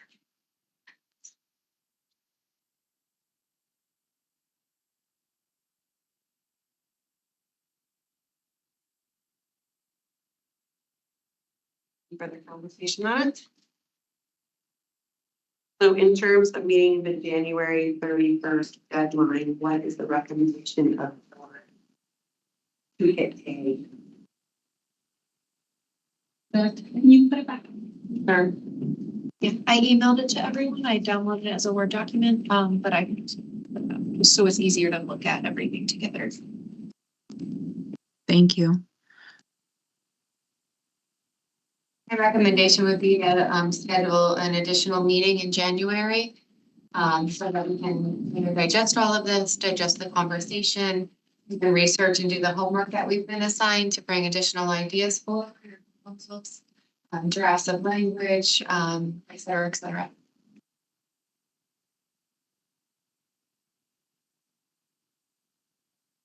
Not sure how, do I address that recommendation or may I make a different recommendation? I mean, you can make it a different recommendation. I recommend that we, to meet the review, like we go with what we had said at the last meeting, that we have reviewed information regarding and not include what we as a board are kind of the amended or repealing part. So the original document. To the what? To the original document. To the original one we discussed, yeah. And present that to me. And present that as the document in which we reviewed, yeah. Just to make sure I understand, you're getting to not meet in January, but to present to the board and treat the document in its original intent, in its original form to the legislator or to the, I'm sorry, to the department, or to the state. Right, to go back to the fulfilling the requirement, I'm like thinking of the slide right there. The fulfilling of the requirement, I think it's the first one and the second one. Slide. Repealed or outdated. Right, reviewing that information, yes, that we would present. Delete. Yeah, review reporting, we had identified, like, it's been, we've identified obsolete and conflicting provisions. And this report is demonstrating that review. The report as is. Rebecca, where are you? One A. 1A. The report that we, as a board, approved last meeting without the additional column would be what we would use as our way of identifying obsolete or conflicting provisions. So you're just saying submit that form to Laura to take to the state as a report of what they are, but not taking action on them at this time and not taking action on them. Doesn't the identify mean that it's been identified, you don't necessarily have to act on it, right? And those actions, I think those actions have already been taken. That report reflected the identification of obsolete and conflicting provisions. And then that report reflected actions that were taken last legislative session. And the assignment for, as Patricia said, what we needed to do as a board by 2026. Like, we don't have to take any actions within that. Is there any discussion on that? Sarah? Chloe, thank you for sending the Word document. I mean, now that I've read through it and seen what the fourth column says after you've explained it, I remember we did this work last month. We kind of went item by item and identified them. So I would propose that the document with the fourth column is the document we should present on January 30 as part of the January 31st package.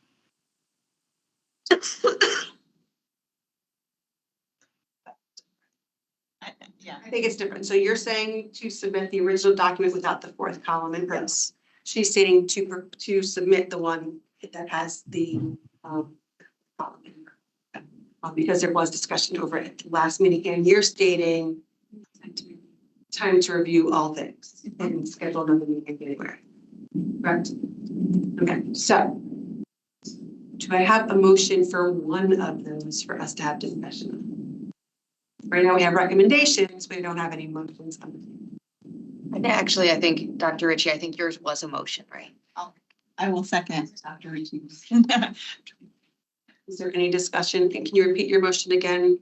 That was a recommendation, but it can be called a motion if you'd like. That we meet again, even if it's a virtual Zoom meeting, to connect again as a committee, whereby everyone can have an opportunity to have read the materials presented today, because we all haven't seen all of the specific details of everything. Have discussion and then take action to move forward to meet minimally the obligation for 1A, which I think we're pretty close to.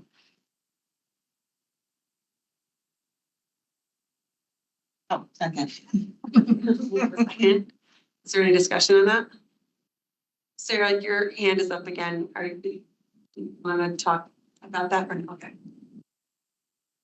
Great. So that's the one that you have currently. Not being seen. I mean, obviously, if we can make it through all of that, I just feel like there's a lot more information that we may need to hear, and I'm not sure if we're going to hear enough from all of the different presenters and questions that came up. And the motion stands as is unless there is an amendment to the motion. I was just clarifying. Great. Let's go ahead and go ahead. Sorry. Way of order in our bylaws, would this count as a special board meeting? If it counts as a special board meeting, a special board meeting shall be held on the call of the chairperson or upon the request to the chairperson from 4 voting members of the board. So if we have 2 other voting members of the board, the special board meeting shall be held.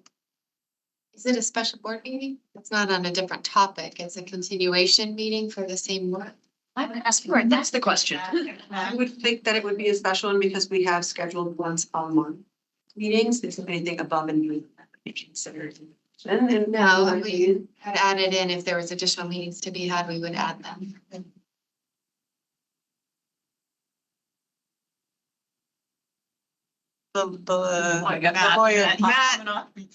Yes, special meeting. So, I mean, generally speaking, a special meeting is just something other than a meeting that's held on one of the regular scheduled meeting dates. So to take an example, if a committee or board meets, the first Monday of the month, and that's their regular meeting schedule, any meeting held on something other than those dates would be a special meeting.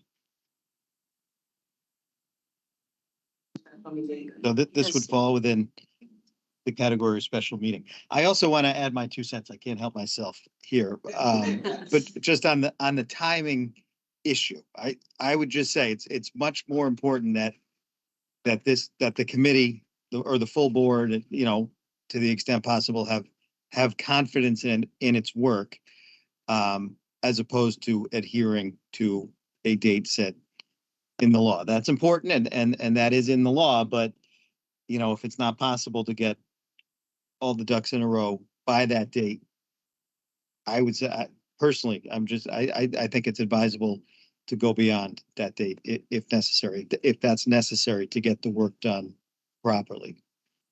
So I just want to put that out there. So it sounds one of the requirements of a special meeting. 2 more board members to voice interest in holding a special. So interested. I would also be interested in this special meeting, and actually now I think the ACTFL scores are relevant because that's part of, content knowledge, and that's the only piece of the puzzle we don't have right now. So I think we should look at those as well. Because that's, all of our world language teachers, and it's a shortage area, take those.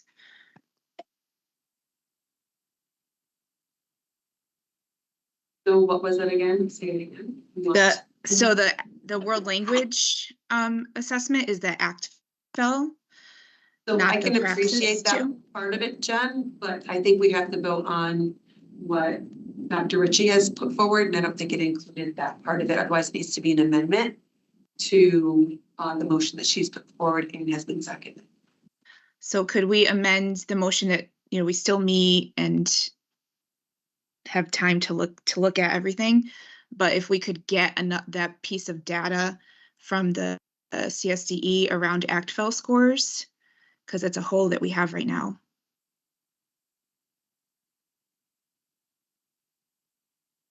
And I wasn't on the committee yet for the first meeting, so I did not get the refresher on the Robert's Rules of Order, so feel free to correct me. Well, as it stands in our bylaws, if 4 people are requesting, 4 voting members of the board are requesting to the chairperson to hold a special board meeting, then we shall hold a special board meeting. I'm one of those people. I support that. In addition to the person making the motion, or with 4 total? 4 total, okay, perfect. So we have 4 total. And you want to have this meeting in January. Correct? Does it have to be in January, or can it be, I'm looking at the dates, like February 3rd? He's requesting before our deadline, so before our deadline is the 1st. Okay. Have to be one. So, yeah. It can be in January. Okay. Meeting any date? Is there a specific date that this committee is a Wednesday versus that we're looking at the remainder of this week and then most of next week, and Friday next week. 2 weeks. Look at the 20th instead of the 3rd. The 20th is a state holiday. 20th is a state holiday. Mm-hmm. But special meeting, she can, if she's calling the special meeting, she could send out like you did for the bylaws meeting, like there a couple times, like. I think because if it's a special meeting of this board, there's deadlines of how far in advance we would need to post it because this is a public board instead of a. So It's just maybe the 24 hours. Yes. So maybe the 27th, if we know that Monday afternoons is generally a good time for people. Fine with that? I can after 2:30, not before that. Or I can jump. The 27th. 27th in the afternoon. Monday, maybe after 2:30.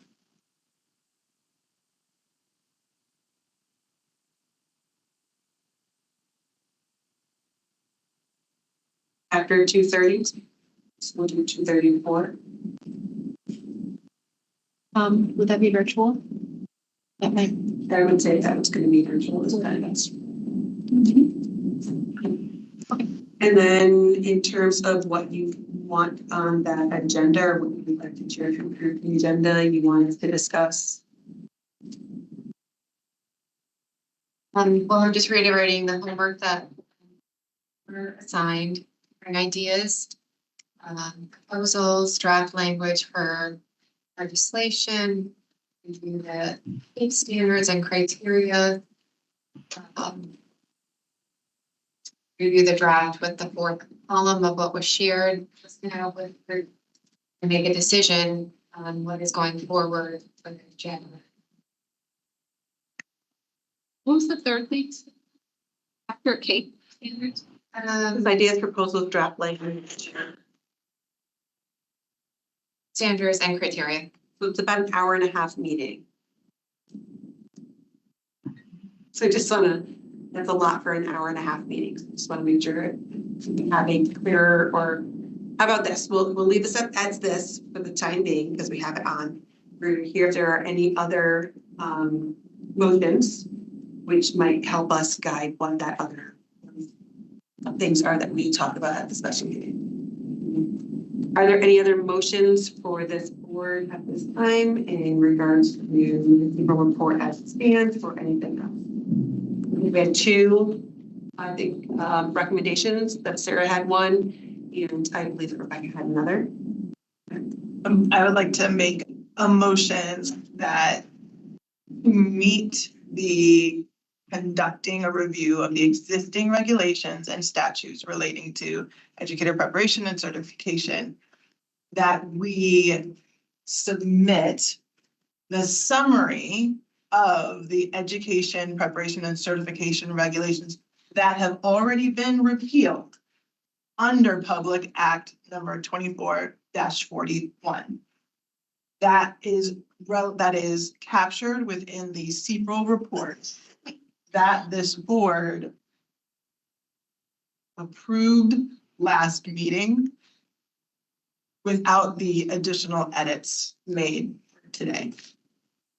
The committee was over, it did not approve in terms of going to the votes that we did at last meeting. Okay, then that we.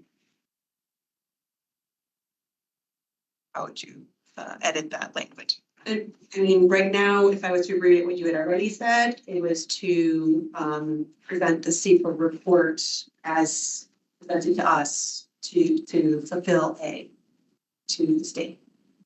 Right, it I want to be really clear that because these have already been repealed, like we didn't have any play in that. Right. Yeah.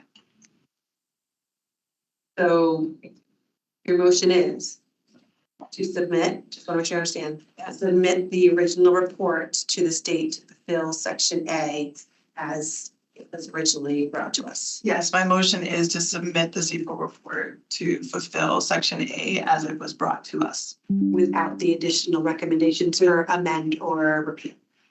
Without the additional recommendations, but today. Is there a second? Second. Any discussion?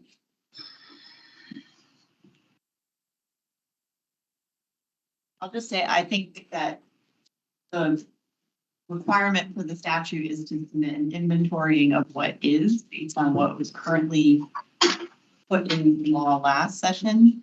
But every one of those points in the columns that you started to populate are discussion points for this committee that we have until 2026 to figure out.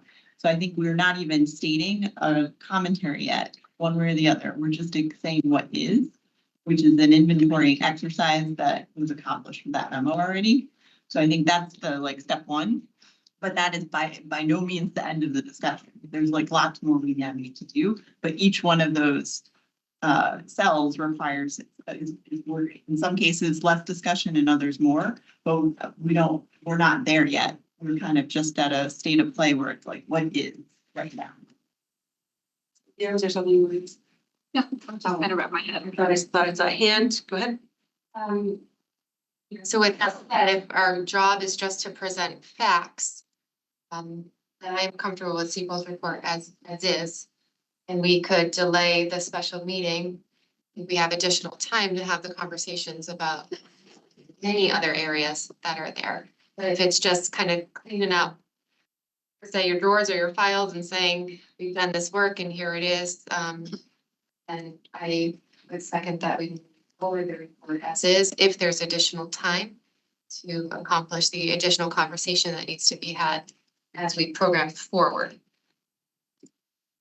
I think that distinction would have to be made by Laura when she's presenting to the state, that this is just what is and not a recommendation of what should be moving forward. And the board is still working on the language of what that would look like to move forward in terms of culture and regulation. Wouldn't that be how it's written in the report? It's already, that's what it was written in, like, in regulation for the 2026 date. Saying the report that'll go, This report. right, but In addition to this, something to kind of like attach the report, yeah, be very clear in that. Laura wasn't able to come to the meeting today, Yeah, she's. have that conversation, but I've been had a meeting with Kate and her and just have a good understanding of what kind of the process of. So is there any more discussion on that based on what we've heard and what our expectation is by handing this in? Right, so let's motion to a vote. All those in favor, please raise your hand and or say aye. We need to do the third motion. Sorry. Do a third? I think we can. Oh, Yeah. oh, Megan. She had second and then she had said it again. Oh, I thought for Sarah, I thought you I were going. didn't, I'm not gonna put it forward as a motion. Oh. It wasn't a It was motion, a it was a recommendation. suggestion. But we currently have a motion on the table based on current discussion. All those in favor of that motion? Can you Say just, aye. I'm sorry, Jen, because we were talking about, is the current motion on the table to submit the report as is? And we would not Yes. need a second meeting? Yes. Well, the second meeting we'll talk about afterward because this, Okay. it depends on the outcome of this motion. So if this motion is then passed, then we can have that discussion in that Okay, she can thank decide if she wants to repeal that motion or not. Or that decision or not. So our. Go ahead. One point I would say, I think this is a piece of a bundle that needs to be submitted by January 31st. So I think we're just agreeing that this checks off A. Hey, And then we still have things to discuss relative to B and C, which is why I will still argue for a special meeting. But I think it would let us say, like, at least we've addressed, like, we're good on that. And then the special meetings agenda would shift a little on its own. So we can have that conversation after we get through this motion and then. Yeah, thank you. So any discussion on the motion as is, I just want to make sure that I understand the motion, that we're all clear. That we are submitting the original CPRO report to fulfill A of the deadline to the State Department or to the state. That's the motion. That's the motion. We had a second already and I think it's all right. So all those in favor, please raise your hand or say aye. Aye. 1, 2, 3, 4, 5, 6, 7, 8, 9, and then on the screen, 10, 11, 12, 13, 14, 14. Jean, those not in favor? One, and abstention.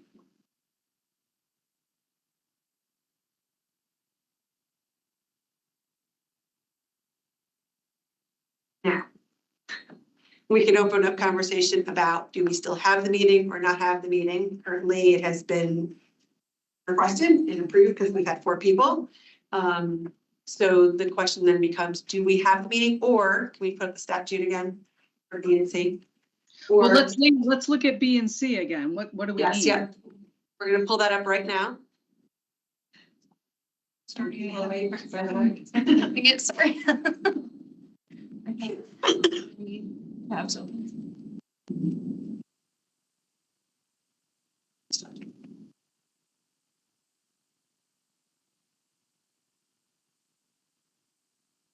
Right, so minimum content knowledge, knowledge assessment.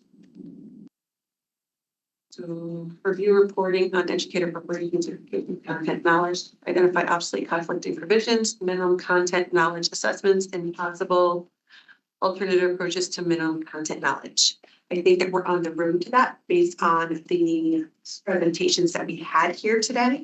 I don't think that we have actions on that. I think that our report mistake can be is that we had 2 presentations on that, and the committee is moving forward on identifying and has some homework around what they will do in February to continue that work. I'm not sure that we'll be able to really do all that needs to be done in an hour-and-a-half meeting, special meeting, my concern. And I want to really make sure that we're honoring everybody's time. So the question then is posed, do we need a special meeting in January still? Or can we move this to February? I withdraw my request for a special meeting. That brings us down to 3 then. Or anyone else that's in favor of it or against it? So I'm in favor of meeting extra because it seems like we need to be working together in more depth around how we're going to make this change and what it will look like.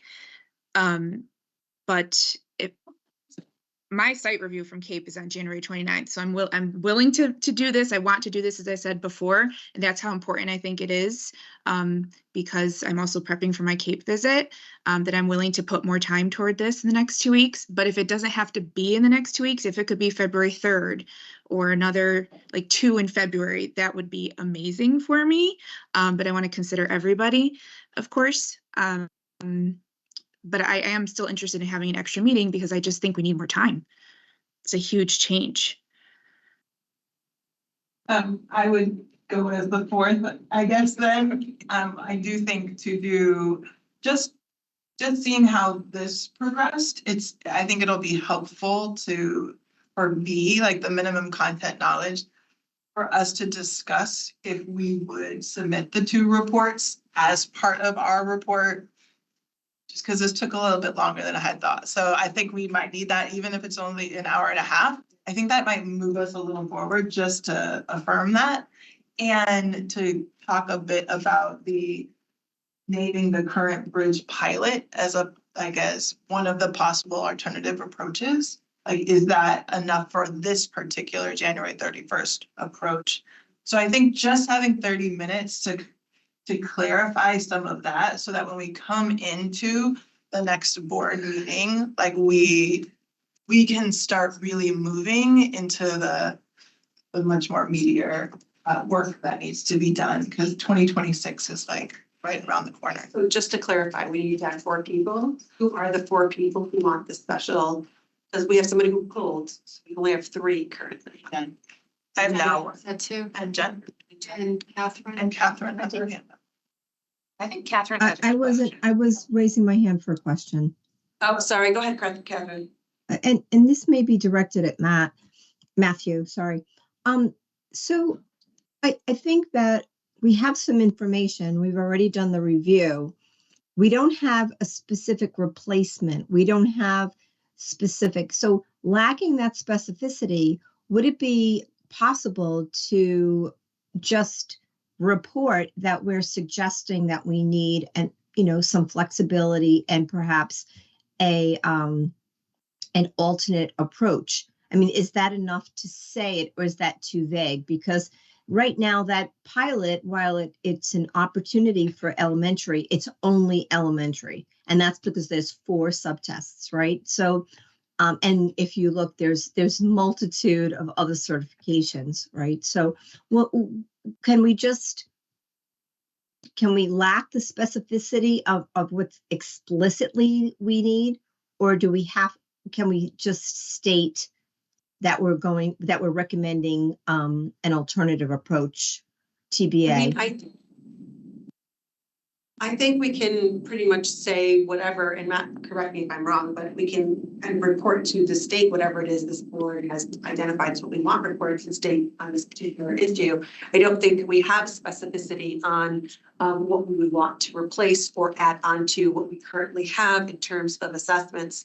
I think what we do currently have is a broader understanding of what it looks like at the State Department of Education level, as well as within other states.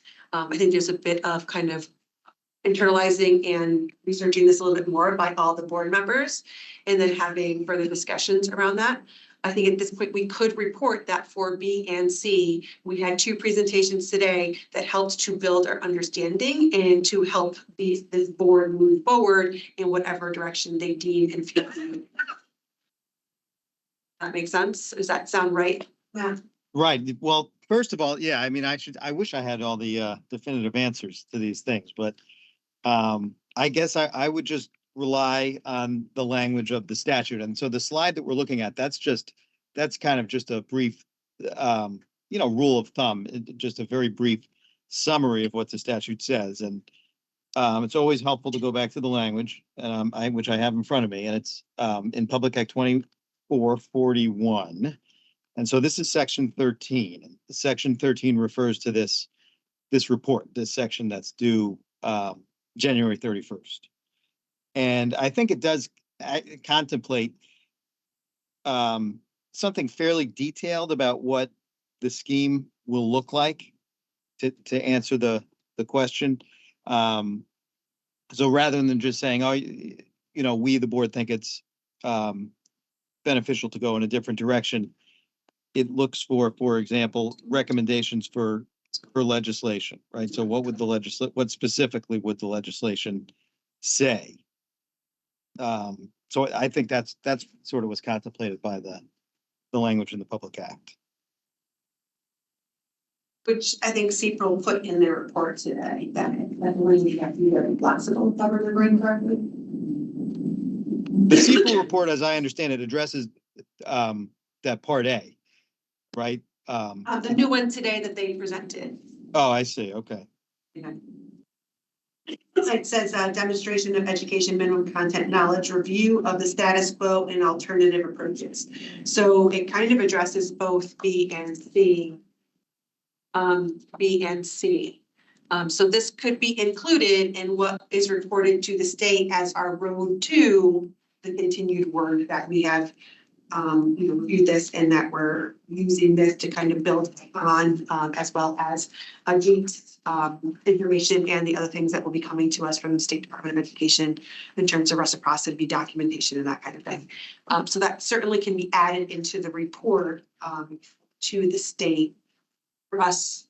And as Matt said earlier, there's an expectation that yes, we meet this, but there's also a known that we're not going to meet all things by their deadline, especially when we didn't have an admin and we started so late in the year. So all of those things. To really digest it. Correct. And bring everybody up to speed. Bring flexibility in work and so important. I see the importance of getting something done. I understand that, but I also want to make sure that it's flexible and meets the needs because we do have a shortage. And so we want to make sure we get this somewhat right. It's not gonna be perfect, but we do need some time to So we'll have ideas and so the question is, based on that, do we need to have a special meeting in January? Or we reconvene in February with a longer meeting, our normal time of meeting, the 3 hours that we have for our meeting, and have the opportunity to present and do a bit of a deeper dive within that. And then schedule an additional meeting if we need to right after that. And then we would have that information a little more clearly presented. I think 2 weeks is a big turnaround for different organizations to kind of have a deep look at the regulations, the new statutes, and kind of be able to present what their ideas are based on. Sarah, go ahead. I think this is a question for Matthew or maybe for someone who's gone through this experience before. If we submit a document on January 31st using the materials that we've talked about just now, do we get feedback about that document, or it's just you submit the document for review and No. Cynthia's shaking her head no. no, we don't get feedback on it? Is that what you're shaking your head? I can't see everyone, so. Meeting. I mean, there's a possibility, but it sounds like by and large, that's not what's typically done. And I think what they're just asking for is a report on what we're doing so far. So and I think, I'm sorry, I think what CPRL has done for us is really terrific. And so we do need time to talk about it as we continue to move forward. I don't know if we need to talk about it prior to submitting January 31st to give them a review and a report on those 3 areas, A, B, and C.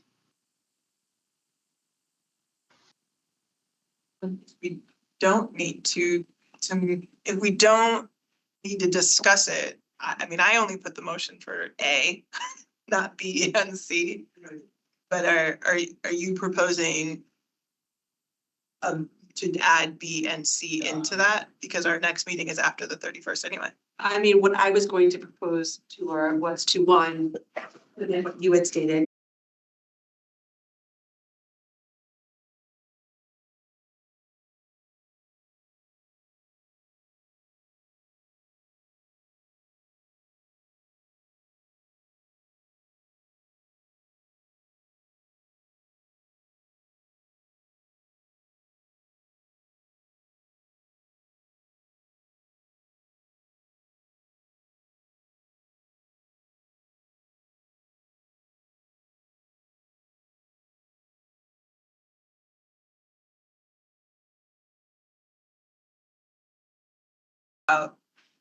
That part, like just agreeing on what's presented, great. We can do that fast. And potentially, I think you said start. At least start, if we can't get there, we can't get there, but I think that would be the A+ version of. If we have a little extra time in that 90 minutes. So we're gonna go with the minimum content assessment based off the CPRL work that they presented to us and anything else we get from SDE in the meantime. And then if we have time during that meeting, we will begin trying to tackle C before the February meeting. Yeah, I heard you say your recommendation around B and C. Yeah, was based on this work. I would say yes, move forward with that. Correct. Yes. Yes, please. Package that. Different things about what should happen at the special meeting.